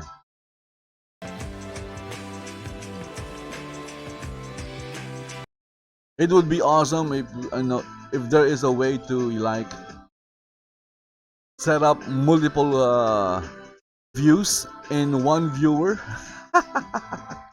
Of course, I'm sure that will take like a lot of processing power, and unfortunately, I don't have my computer is low end. I don't have a high end computer. Something like that, setting up like multiple views in one viewer. I'm sure that will, use up a lot of GPU or even CPU power. Oh, okay, so this is the third time I've seen this. So this is a variation of the figure 4 leg lock. It's called the Indian leg lock.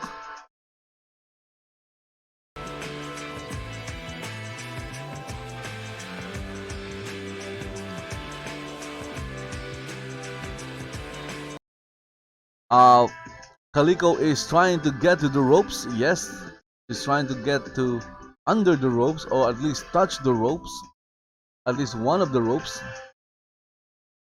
But if she can get under the ropes, then the Fallen Knight will have no choice but to break the hold. And of course, the referee will also break it. And there you go. Calico grabs or grabbed the bottom rope, and the referee ordered the Fallen Knight to break the hold. Nothing she can do about that.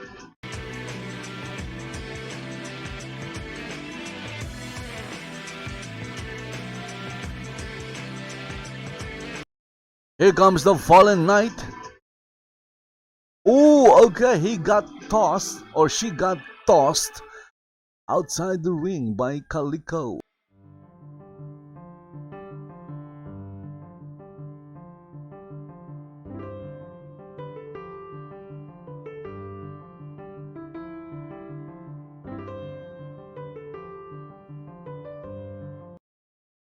Here comes Calico. Boom! Another high-risk move by Calico, and she connected with a flying forearm.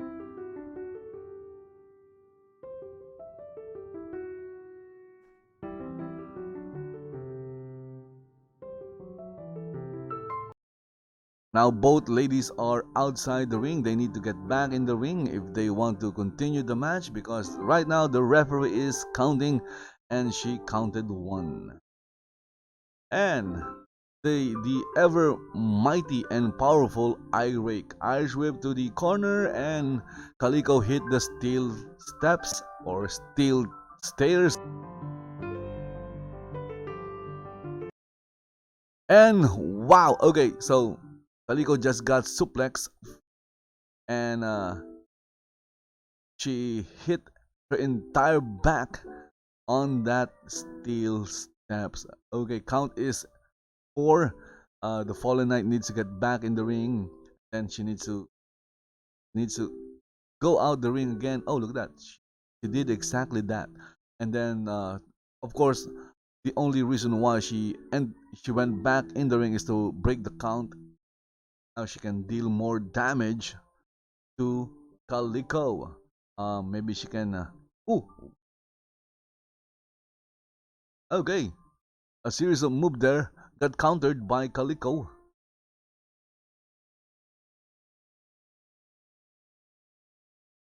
So the last move was like a clothesline. I think the Fallen Knight was thinking of doing something, but Calico countered it with a kick from behind, and that caught the Fallen Knight by surprise. The Fallen Knight wasn't expecting that kick, but that was very unfortunate for her. And Calico again with a cover. 1, 2, and Calico kicked out in 2. No. Calico didn't kick out in 2. It's the Fallen Knight who kicked out in 2.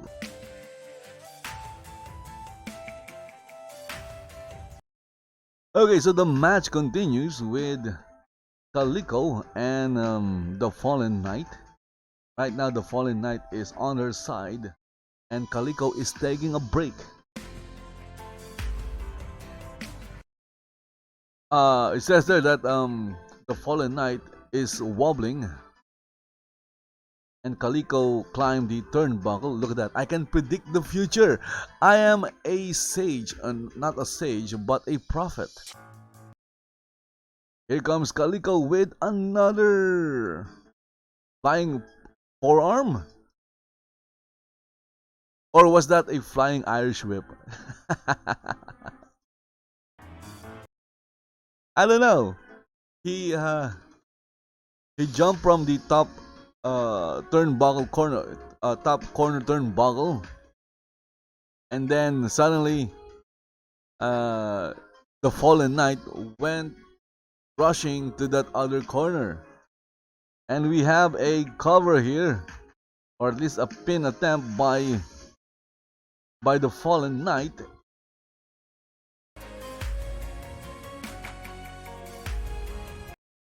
And Calico kicked out in two. So what was I explaining? I was explaining something, and now I forgot what I was saying. Okay, what do we have here? We have an armbar.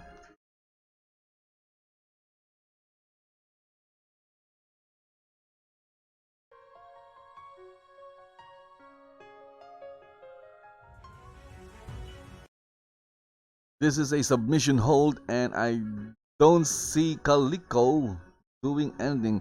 Is she going to tap out? That is the question. Of course, to break the hold, she can always crawl to any of the sides and get under the ropes, and that she did. Okay. With Calico under the ropes, the Fallen Knight, she has no choice but to break that armbar. I think she's calling it the Fujiwara armbar, something like that. There are now so many wrestling moves used in wrestling. Really hard to remember them all, especially with my really awesome memory of, my really awesome skill of forgetting things. It makes it even harder.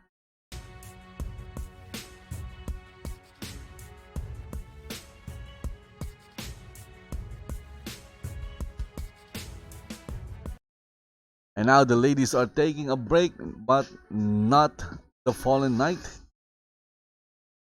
There is no break for the Fallen Knight because she wants to win this match, I think. Guessing.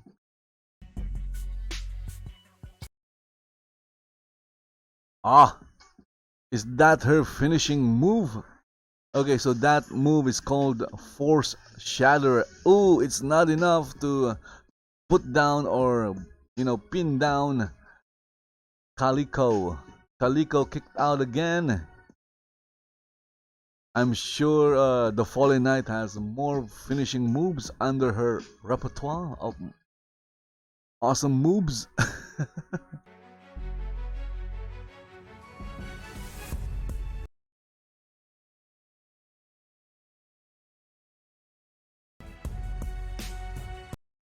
Okay, Calico is wobbling around the center of the ring. Here comes the Fallen Knight. And Calico with a Frankensteiner. The Fallen Knight didn't see that coming, even though it was right in front of her.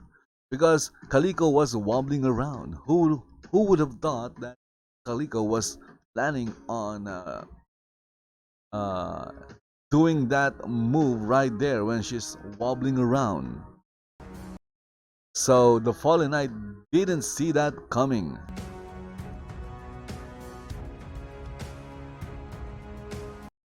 And look at that, Calico setting up. What was she setting up? Nope. This time it's the Fallen Knight with a kick to the midsection and follow that up with an Impaler DDT. And there you go. The Impaler DDT and the kick to the midsection put Calico away.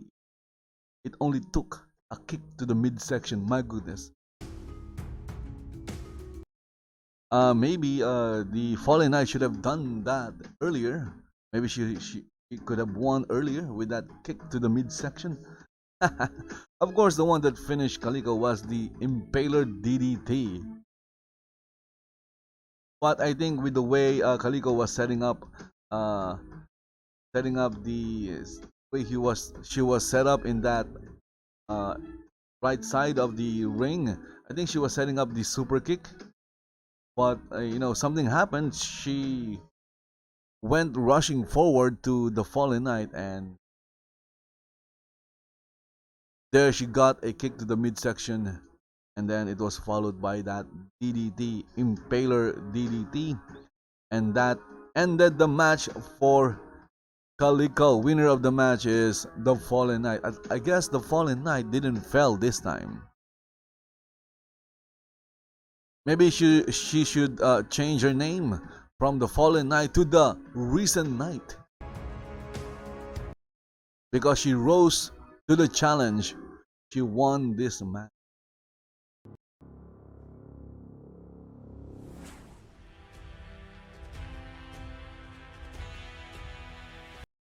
Okay, so I have no idea what the schedule is, so let's see what's going to happen next.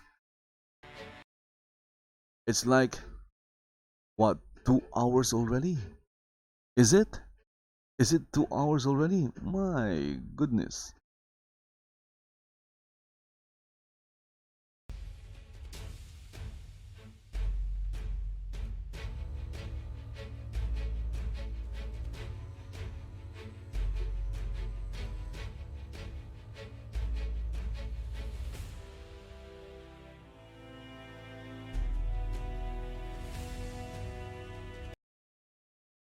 And there goes the referee. Bye-bye, referee. Bye-bye, blue shirts. The blue shirts of DCWF. Again, you're watching Smash Up Champions. This is an illegal broadcast of the event.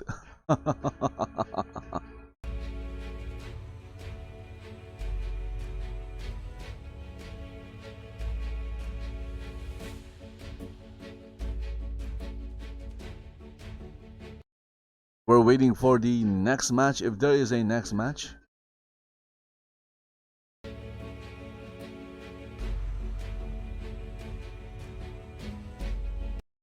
I'm sure there is a next match.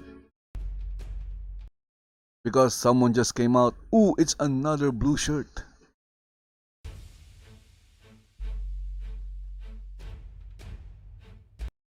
It's Ery. Ery just came out. The dancing darling, and she's wearing a blue shirt. Is she going to wrestle, or is she going to referee the next match?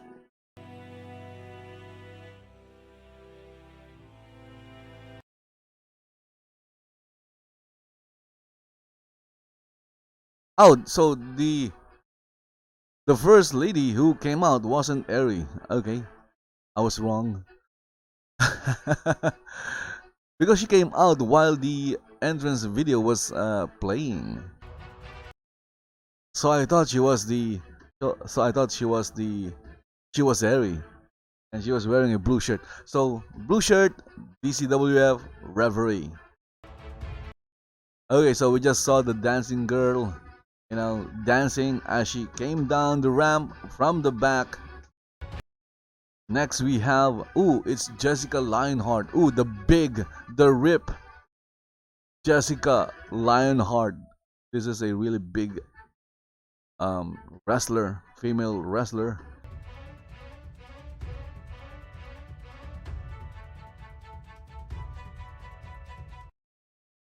Wow, 2 hours of wrestling. Okay, so let's get back in the ring. I don't think there's any more. Is there any more wrestlers coming out from the back? This could be a triple threat match. It could also be a fatal 4-way match. It can also be a battle royale.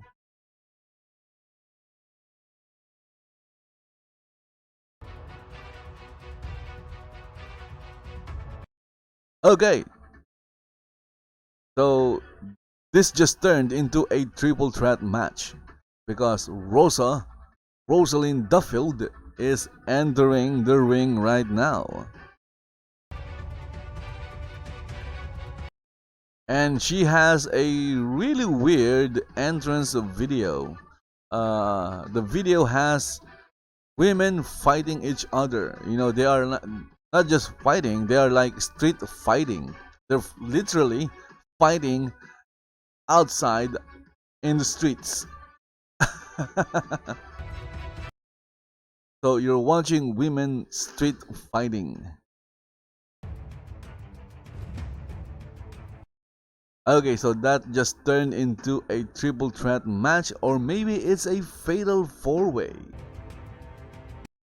Because we have another one coming out. So from a singles match, it turned into a triple threat, and now it's a fatal four-way with Jaxi Velineaux.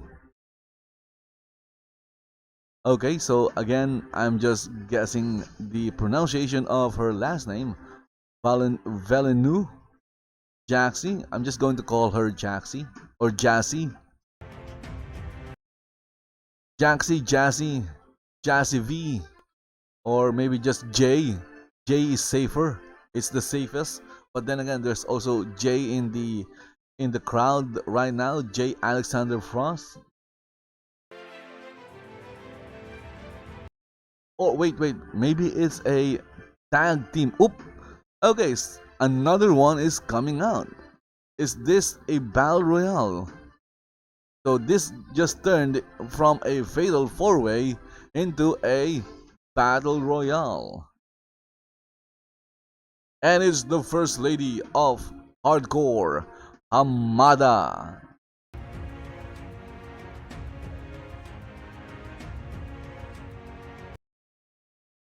And where is she coming out?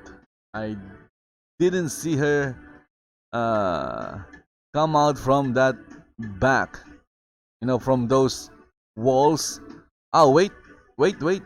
She came out from under the stage. My goodness.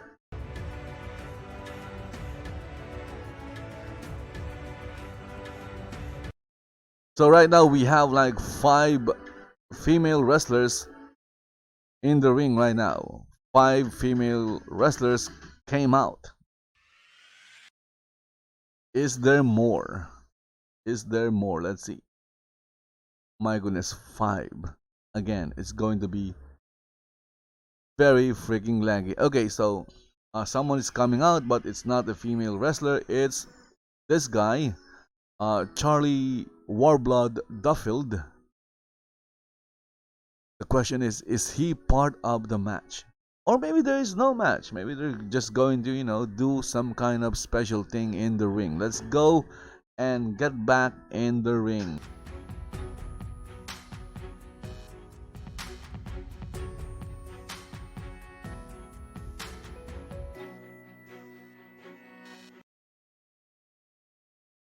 Okay, so we have an Elimination Chamber match. Elimination Chamber like match, just like with the guys. I hope this is a lot better than what happened with the guys, although it's a lot of fun watching that, but it's not good.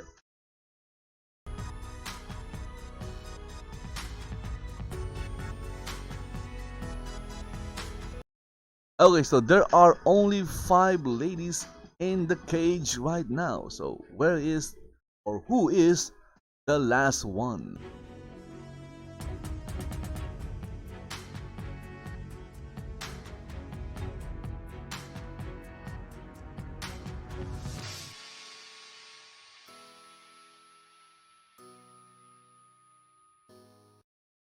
So we have Hamada in the ring, and then 4 other ladies in their cages.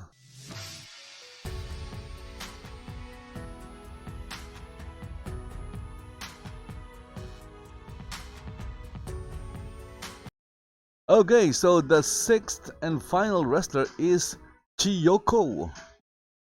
And why is Jessica outside her cage?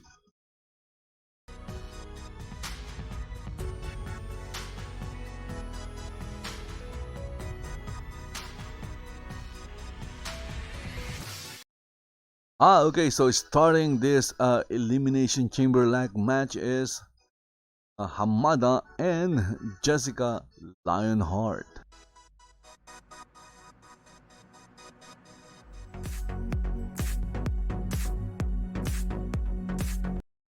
Okay, so let's go. I'm going to root for Jessica because she's big.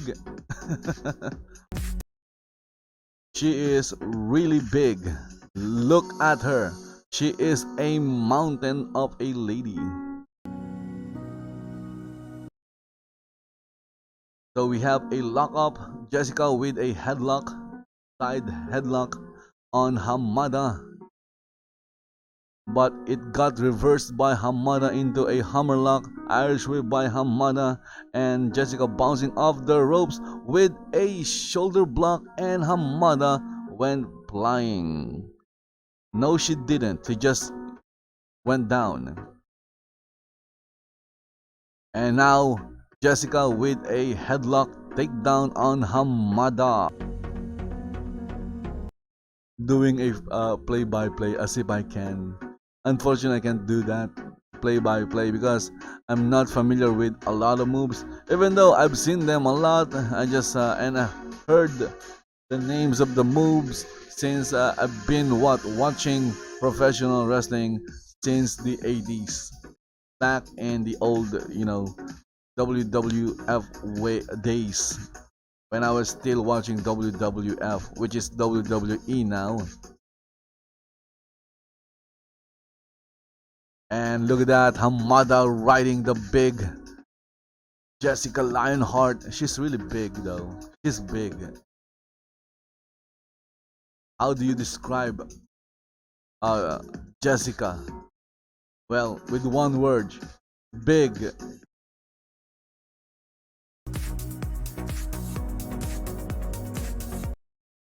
Again with the lockup. Hip toss by Jessica. Okay, so that sent Hamada across the ring, and Jessica followed that up with the mighty leg drop. And Jessica is, doing an amateur move, and that is celebrating early.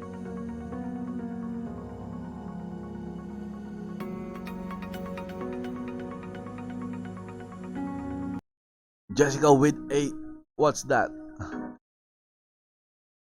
So it started with a chop and then a series of punches to the midsection.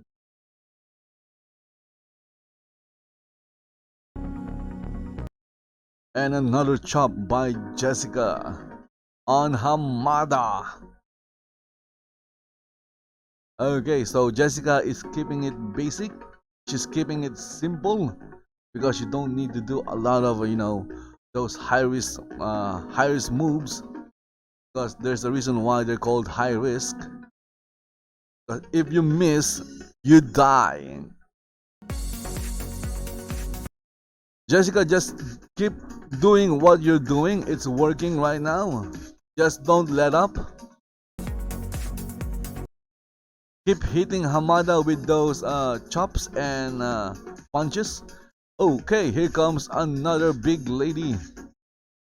Well, she's not that big. And it's Rosalind or Rosa. I wonder what's her relationship with Charlie Duffield. They have the same last name, Duffield. Maybe they are brothers and sisters, or maybe they are husband and wife. Maybe they're mother and father, or father and mother.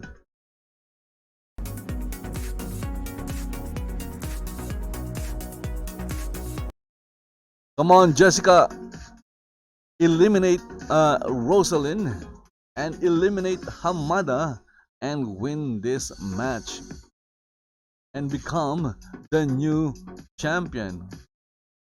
Or is there a title involved in this match? Again, I have no idea. I just like watching them.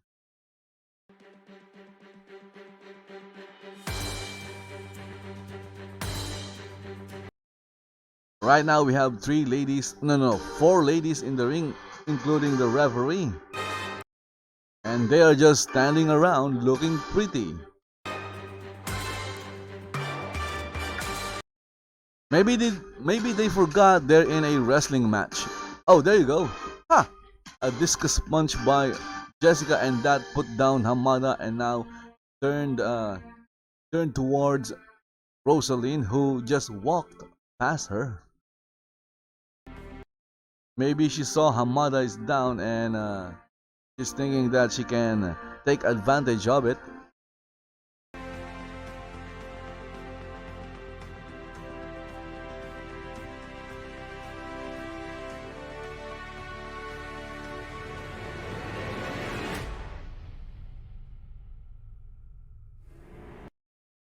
Okay, so is Hamada and Rosalind going to team up against the ripped Jessica Lionheart?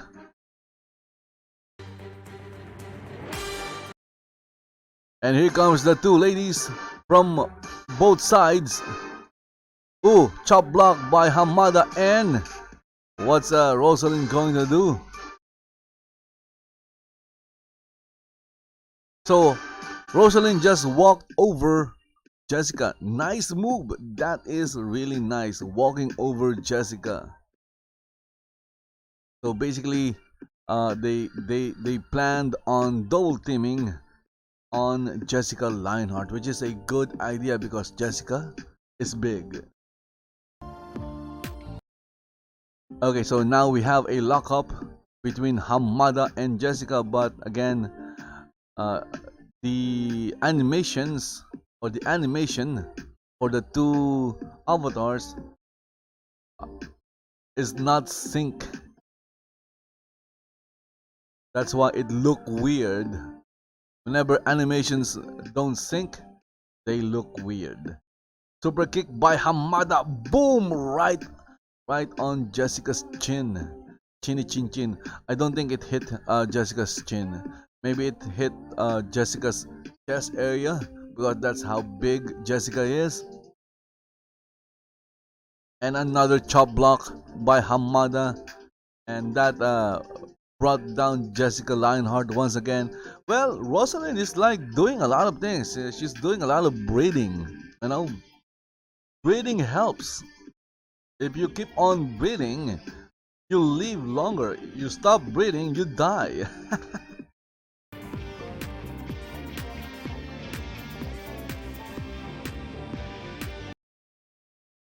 Okay, so this time it's Rosa's turn, and of course Hamada is well, he was just standing there, but he did delivered an elbow drop on Jessica. Here comes another wrestler, and it's a kitty cat. And a kitty cat just entered the ring. And now it's getting laggier.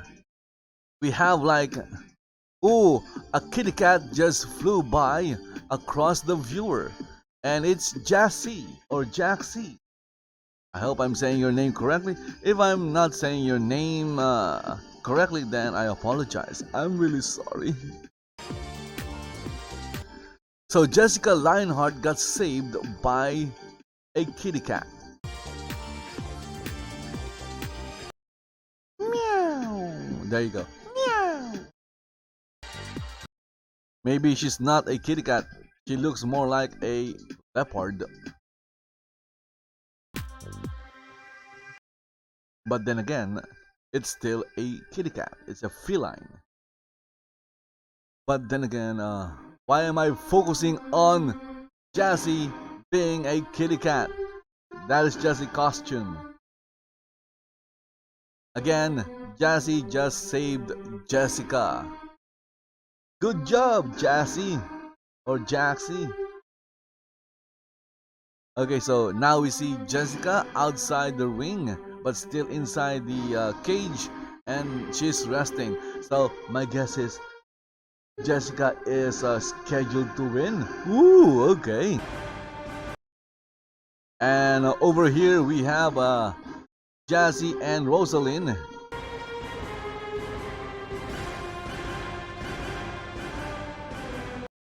Nice takedown by Jaxi on Rosalind. I hope you guys saw that. It was on the corner of the screen, but I saw it. Rosalind just got taken down by Jaxi. Okay, another wrestler just entered the ring. 1, 2, 3, 4, 5. We have like a total of 5 female wrestlers in the ring right now. Bulldog by Hamada, and Jaxi didn't see that coming. Jessica is back in the ring, but her sights are on this guy or this girl or lady. Her sights was on Chiyoko. So we have Hamada, Chiyoko, Jessica, Jaxi, and Rosalind in the ring right now, and it's causing a lot of lag. And of course, don't forget the other lady in the ring, which is, what's her name? Moza. Okay. Oh my goodness! Jessica just got eliminated by Chiyoko. Boo! Boo! Oh. Okay, 2 of my guys got eliminated. First it was Sergei, and now it's Jessica. My goodness. Torpedo lariat? It's just a lariat. Why call it a torpedo? Because it sounds better.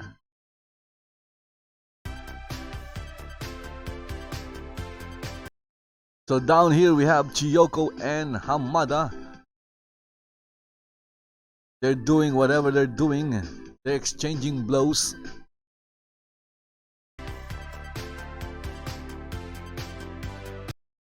And then they stopped. Elbow by Hamada.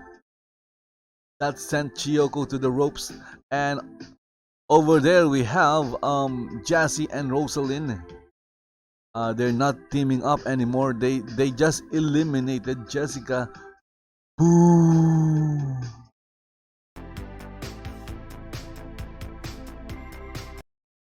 Okay, so right now my viewer is on Hamada, and again on top we have the Dancing Girl. The Dancing Girl just ended, and what happened here? So Jessica, Chiyoko and Hamada just went outside the ring, and now they are just on the edge of the cage, and the cage is made of steel. By the way, that is made of pure and hard Second Life steel. And Second Life steel is like 1,000,000 times stronger than vibranium. So if the MCU has like a super metal, Second Life also has a super metal. It's called the Second Life steel. Okay, this is not looking good for Miss Rosalind, because now this is action. The last match, the last cage match, was like really nothing happened. Now we have like 5 wrestlers wrestling. That's why it's called wrestling. It's not called wrestlers lying on the ring, resting. Maybe they should call WWE resting. And look at that, the Dancing Girl is working on Rosalind, while of course Jaxi is just chilling, just waiting for her turn. Wait, maybe Jaxi is scheduled to win. Okay, outside we have Hamada and Chiyoko. And Hamada just got a taste of Chiyoko's knees. And I don't know what's doing. I think the Dancing Girl and Rosalind, they're doing the cha-cha. Cha-cha-cha. Cha-cha-cha-cha-cha-cha. And here comes Jaxi touching the ropes. I saw that. I saw you touch the ropes. And a drop kick by Jaxi on Rosalind. Right now we have chaos inside the ring. This match is a lot more entertaining and a lot more better than the first one. Wow, again the guys are getting beat by the ladies when it comes to wrestling. For some reason, the guys suck.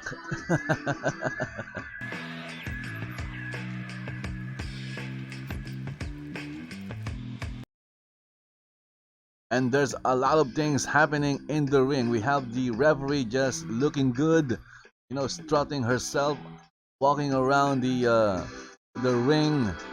And then on top we have a double team by the Dancing Girl and Jaxi. Okay, I don't think they like Rosalind that much.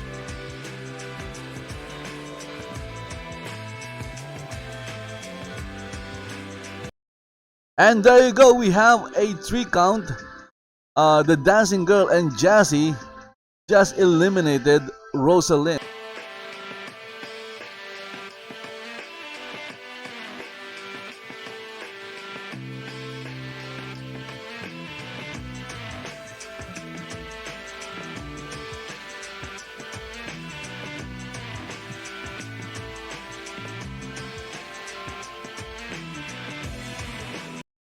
Okay, so now that's now that they've eliminated Rosalind, the partnership is over, unless of course they're going to turn this into a tag match. Chiyoko and Hamada could team up, and also the Dancing Girl and Jaxi can team up, and they can turn this into a tag match. But I don't think they're going to do that.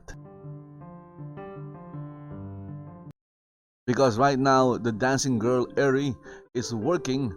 They're doing the cha-cha. She's doing the cha-cha with Chiyoko, and Hamada is face to face with Jaxi.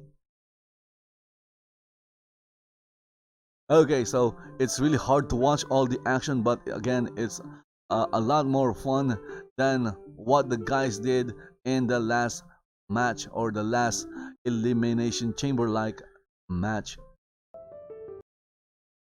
Okay, so in the center of the ring we have Ery, the Dancing Girl, and Chiyoko exchanging blows, and on that corner we have Hamada and Jaxi looking tired. They're both tired.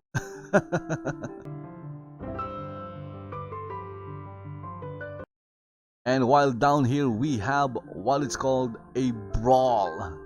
Look at that, exchanging blows left and right, elbow by the Dancing Girl, and I don't think Chiyoko liked that.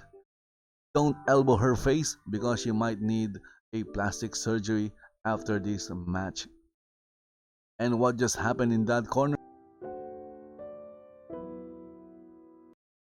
And I think Jaxi got too tired. She sat down. And now Hamada is just looking at her. Hey, are you finished resting? Can we fight now?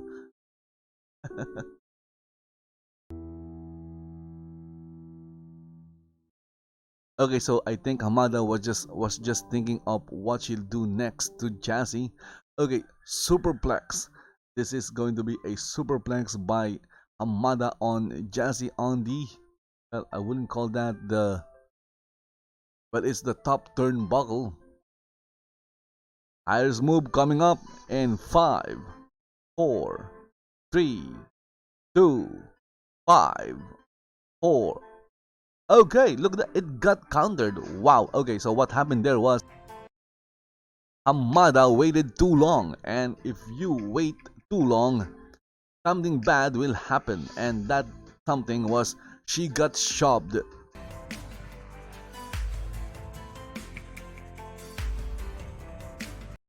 And down here we're seeing the same thing. It's Chiyoko and Ery, the Dancing Girl. And right now Chiyoko is just appreciating the Dancing Girl, looking at her. Maybe she's thinking, what am I going to do next? And she's still undecided on what she's going to do. Okay, there you go. Out of nowhere she did what is called an uranage. Okay, so it's like a suplex or something.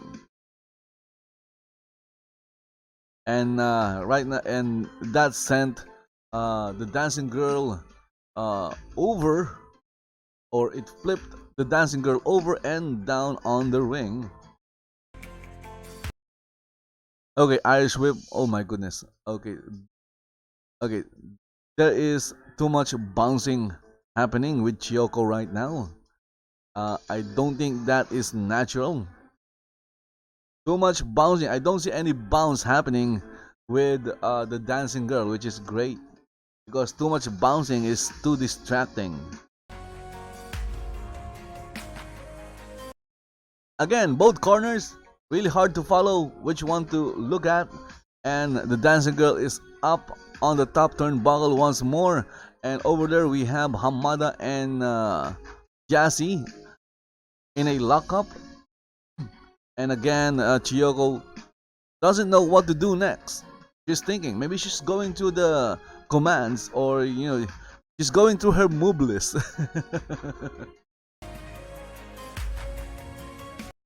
Okay, double superplex. Wow. Okay, that is a double superplex.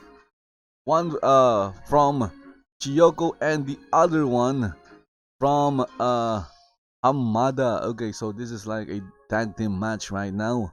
Hamada Chiyoko versus the dancing girl and Jaxi.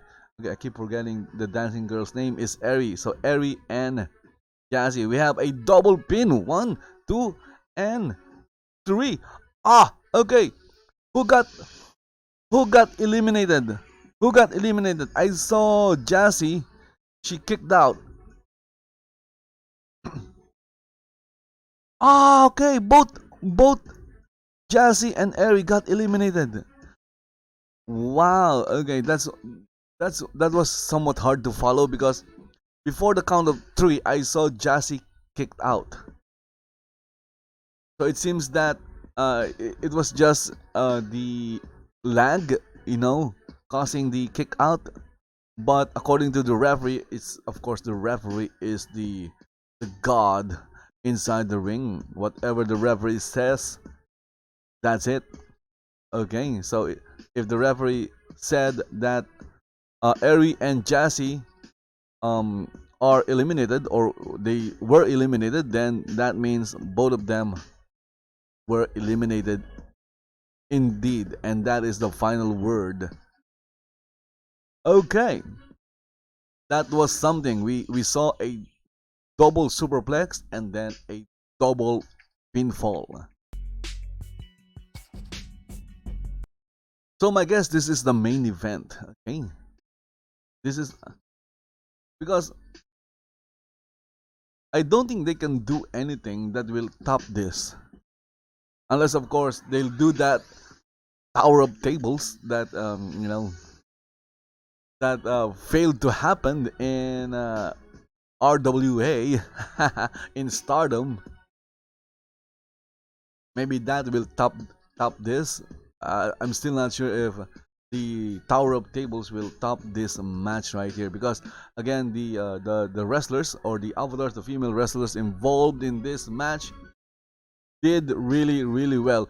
Even Jessica, who got eliminated first. Oh my goodness. Chiyoko just got a footful of foot, or a mouthful of foot from Hamada. Okay, so this has turned into a singles cage match between Chiyoko and Hamada. Who will win this match? If I'm going to guess, if I'm going to judge by the bounciness of things, maybe Chiyoko will win this one. Okay, Hamada with a cover. Oh, she only got a 2 count. Of course, Hamada has a very high chance of winning this one as well. Oh my goodness, what happened there? That's some kind of leg sweep. It's like, you're break dancing. It's a break dance move. Chiyoko stalking Hamada. Is she going to deliver a finishing move? No finishing move there. They just did a lockup and grinds her face against the rope. What? When did that happen? Tiger suplex, boom, connected. Wow, there was a series of moves that the communicator was saying, but The only thing I saw was the tiger suplex at the end.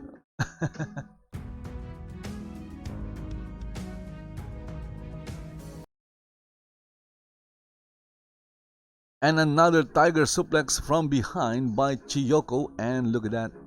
We just saw Hamada bouncing like a rag doll. And her body is all twisted.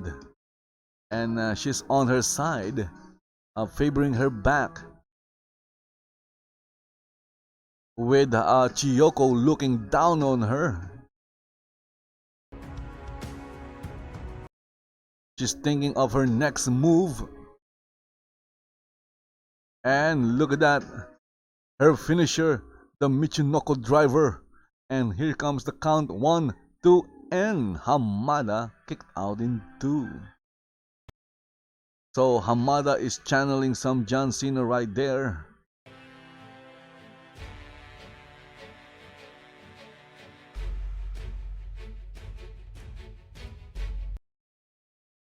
Oh my goodness. Bounce should be illegal in Second Life wrestling. There is no room for bounciness in wrestling.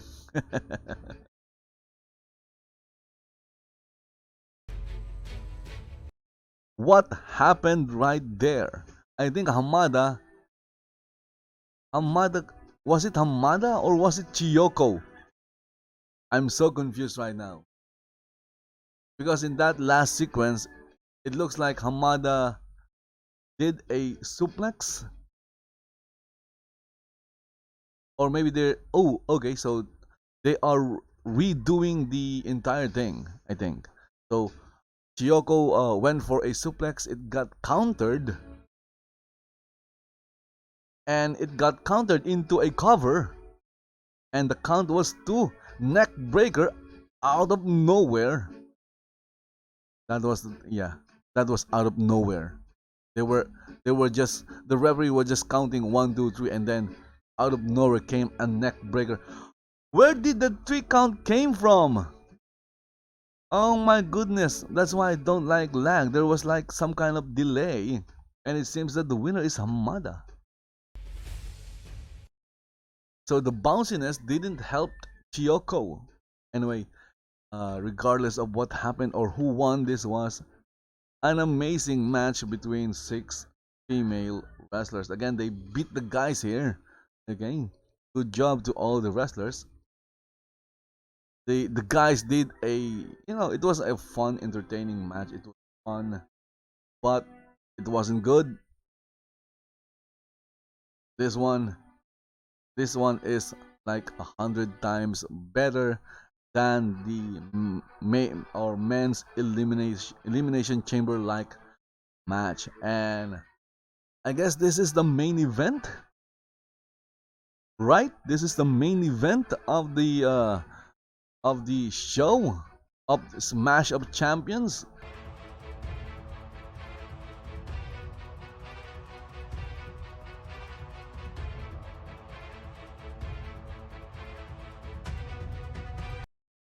Chiyoko is saying till next time. Maybe it's over.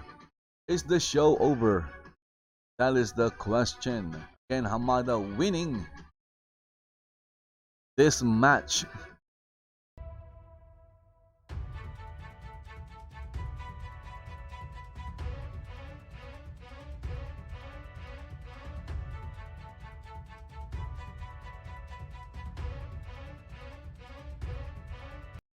The question is, what did Hamada won?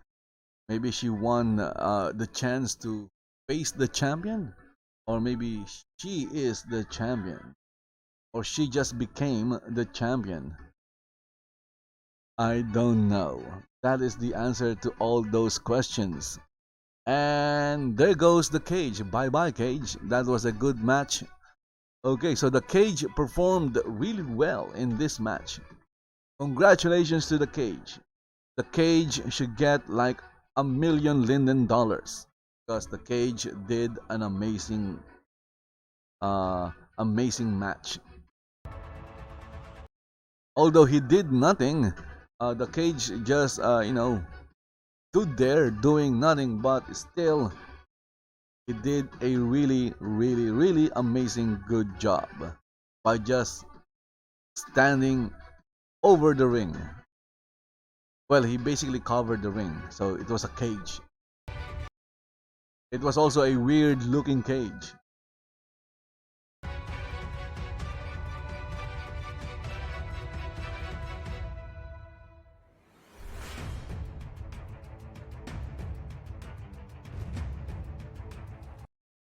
Okay, so guys, you're watching the Smash Up Champions presented by DCWF. It's happening in Second Life right now.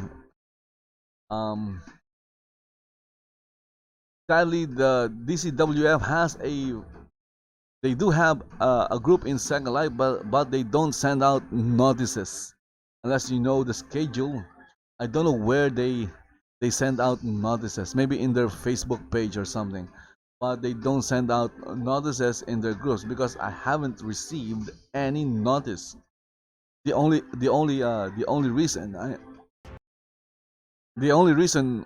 I know about this Smash Up Champion show is because this is also the schedule of their weekly showdown show.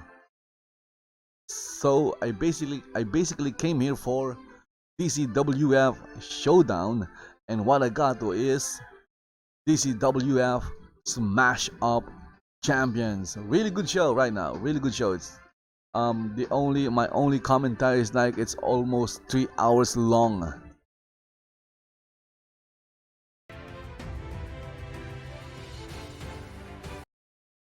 And look at that, my frame rate just increased to like 35 to 40. Wow, okay. The reason for that is because I'm just looking at this sign right here. I'm looking at the logo of the show. Nothing else is happening.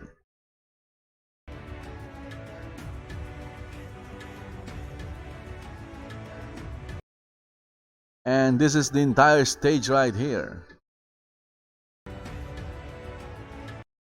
Smash Up Champions is happening in Second Life. If you are in Second Life and you happen to stumble upon this video or live stream and you want to see future shows by DCWF, again, just join the fan group.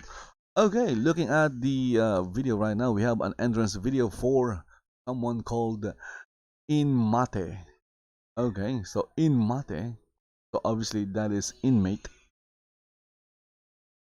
So we have a prisoner participating in this match. Okay, an inmate, because that's what a prisoner is. He's an inmate, and the inmate is facing the prison guard. Okay, I will watch that. Okay, sounds interesting. Inmate versus prison guard. Are we going to see that? Does DCWF has a character or wrestler named Prison Guard?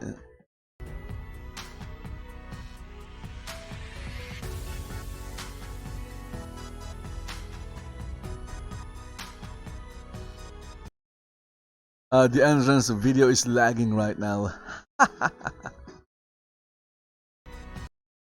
And the inmate caused a lot of lag.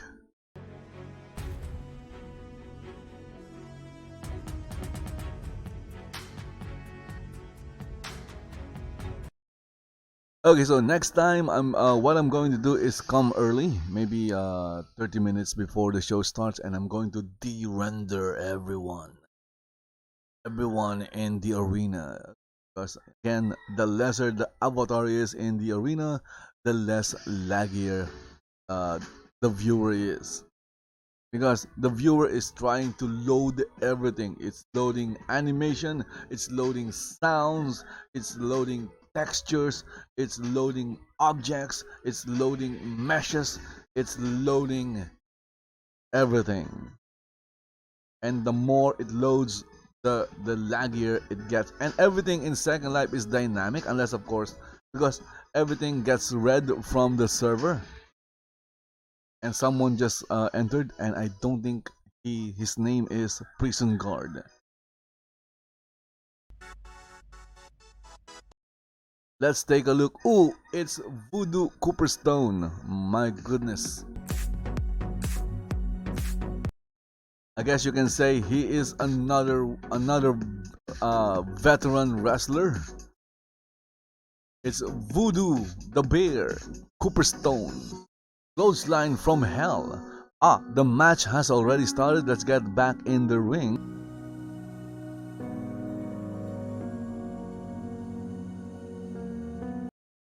And unfortunately, they are not inside the ring. What is he wearing?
Oh, look at that.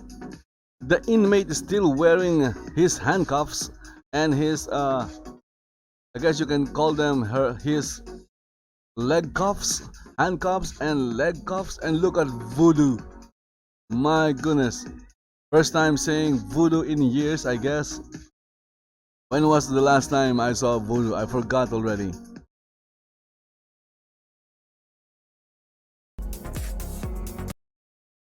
And he is looking nasty.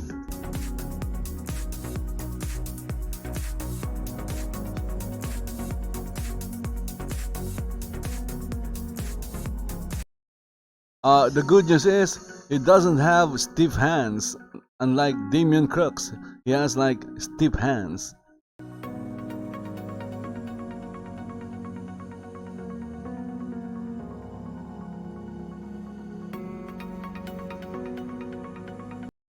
Oh my goodness, look at Voodoo, he's floating in the air. So here we have two big guys hitting each other.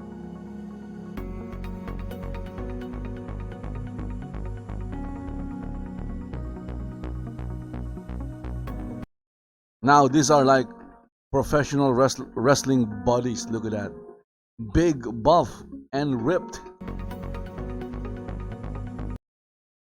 Ah, look at that, it's Samantha. Hello, Samantha.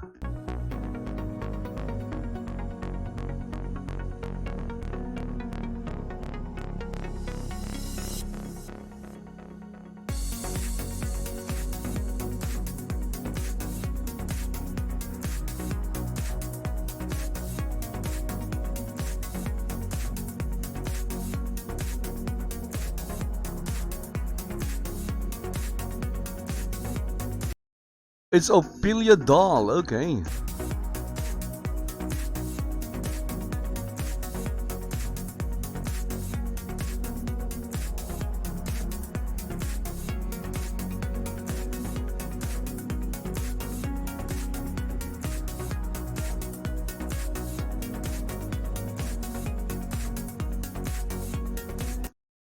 Okay, so back to the match. Okay, I'm sorry about that. I had to de-render them. So I could get so I could like squeeze as much FPS I can get from my viewer. Okay, Irish Whip by Voodoo. Here comes Voodoo. Ooh, splash by Voodoo. It's called the Oklahoma Express and it connected.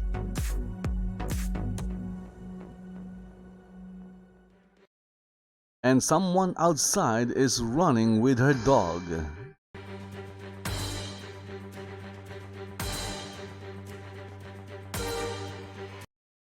Hey ref, don't turn around. Look at that, the referee just turned around. That's not nice. Don't turn around. Watch the action. And now she's counting. So basically, okay, what happened to Voodoo's arm? Look at that.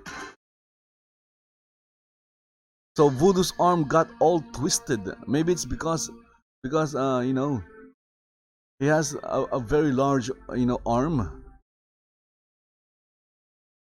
Again with the Irish whip.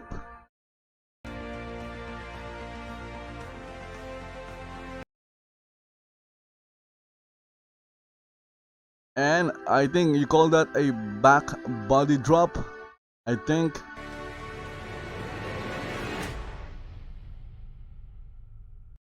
So right now Voodoo is dominating this match. And what the freaking hell is that?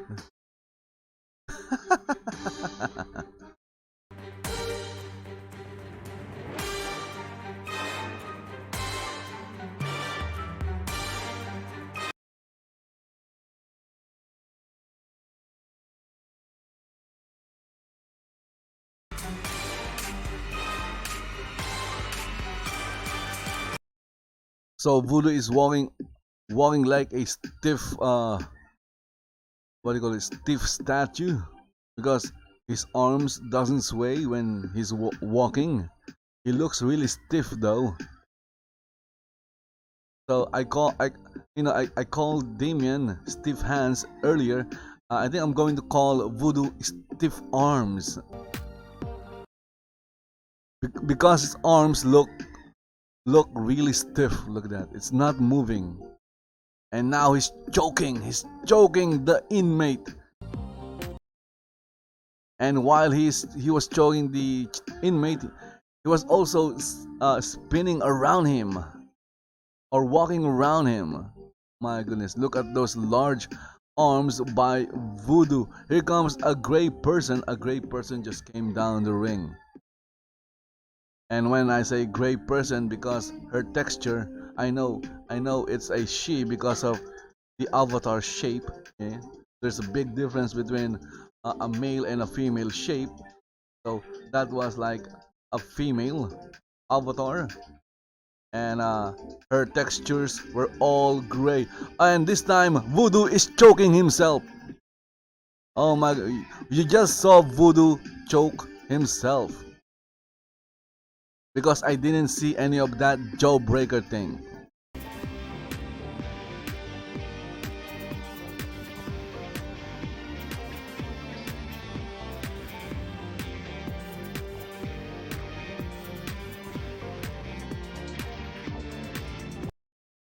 So the two wrestlers are so big that they don't fit the ring. Clothesline from the side by Voodoo.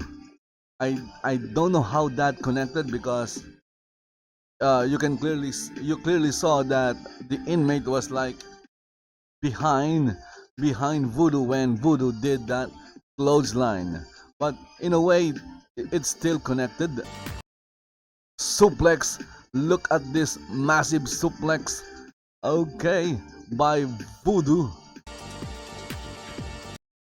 And we have a cover 1 and a 2 and an almost. Okay, so we have a new number. Next to 2 is almost. So 1, 2, almost 3. There you go. Now you know how to count to 3. 1, 2, almost 3.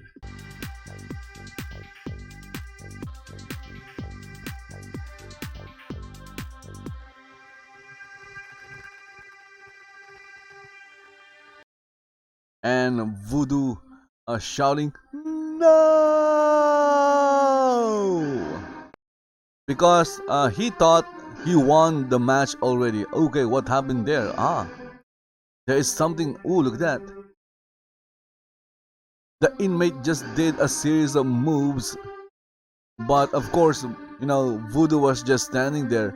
I don't care about your moves. I will not sell your moves. So Voodoo was like, no selling inmates' moves. Because I am the great Voodoo, and I will cast a voodoo spell on you. Okay, so I'm just making things up now. And we have the inmate he picked up air, and he Irish whip air, and the air dragged Voodoo to the corner.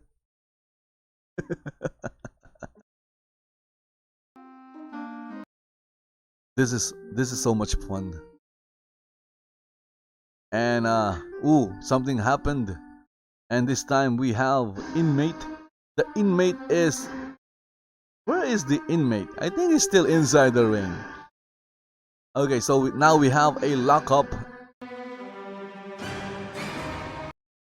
again with the pseudo Irish whip, because look at that, Voodoo is still in a lockup with the inmate, but the inmate already Irish whipped him to that right corner turnbuckle, and Voodoo is still locking up while the inmate's just like, hey, what are you doing? And now they're going to do everything all over again.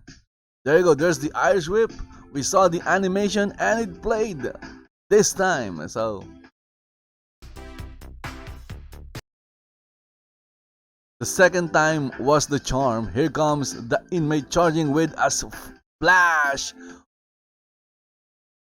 Okay, so they call it heavy turbulence, but it's basically just a splash.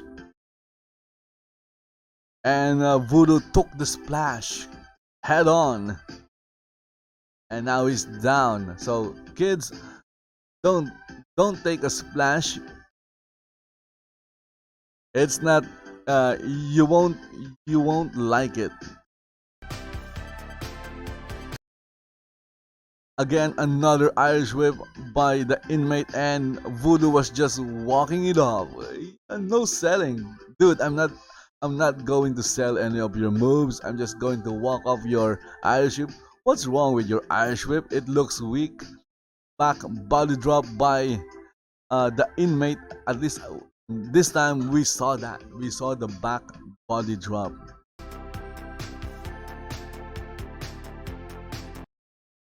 These two wrestlers are so big that I'm having a hard time fitting them on screen.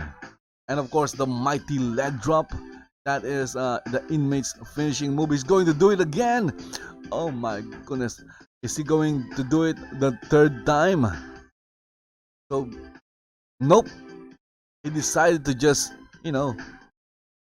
stomp on Voodoo. Okay, we have a pin.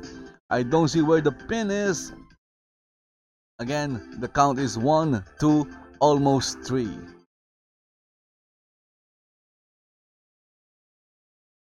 You know what? Maybe their their avatar bodies, their big bodies, is messing up with the animation, with the wrestling animations,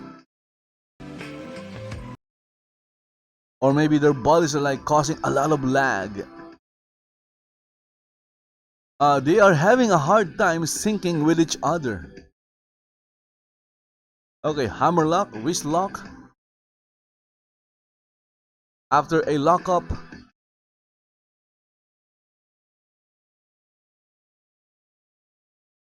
so that was an atomic drop into a German suplex combo move by the inmate. And I'm sure the inmate is well used to receiving a lot of atomic drops.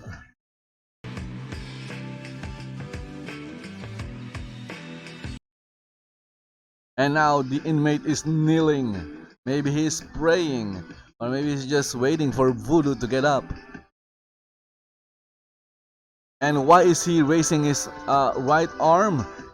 Who knows? Maybe he's going to answer a question, or maybe he's going to ask a question. He's raising his arm, his right arm, so we could, see him. A spear. There you go. He's waiting for a spear. Maybe he was like raising his arm because he want to ask the referee if he can do a spear on Voodoo. Okay, so now that is a series of high impact moves by the inmate. We have an atomic drop, a German suplex, followed by a spear. Okay, it's time to put Voodoo away. What are you doing, Mr. Inmate?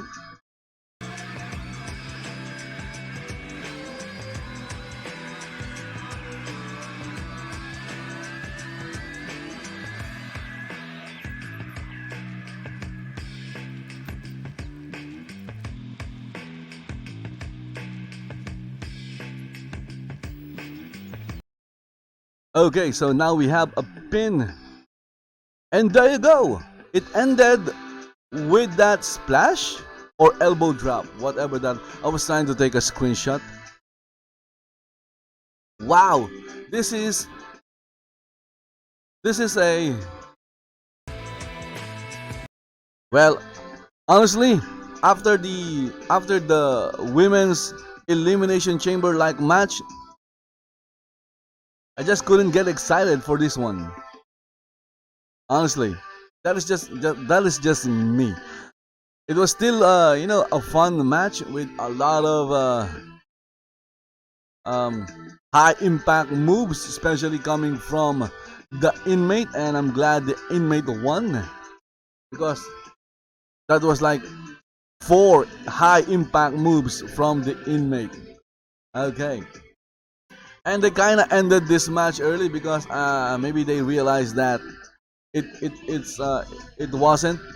wasn't living up to the expectation of because of what happened to the previous match or the match that preceded this one. Again, that match, the women's elimination chamber like match. I keep saying elimination chamber like because I still don't know what they call that match.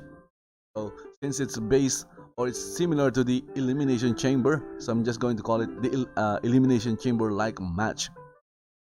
That match was the best match of this show. Smash of Champions. If you're going to summarize the Smash of Champions, you can summarize it with that women's elimination chamber like match.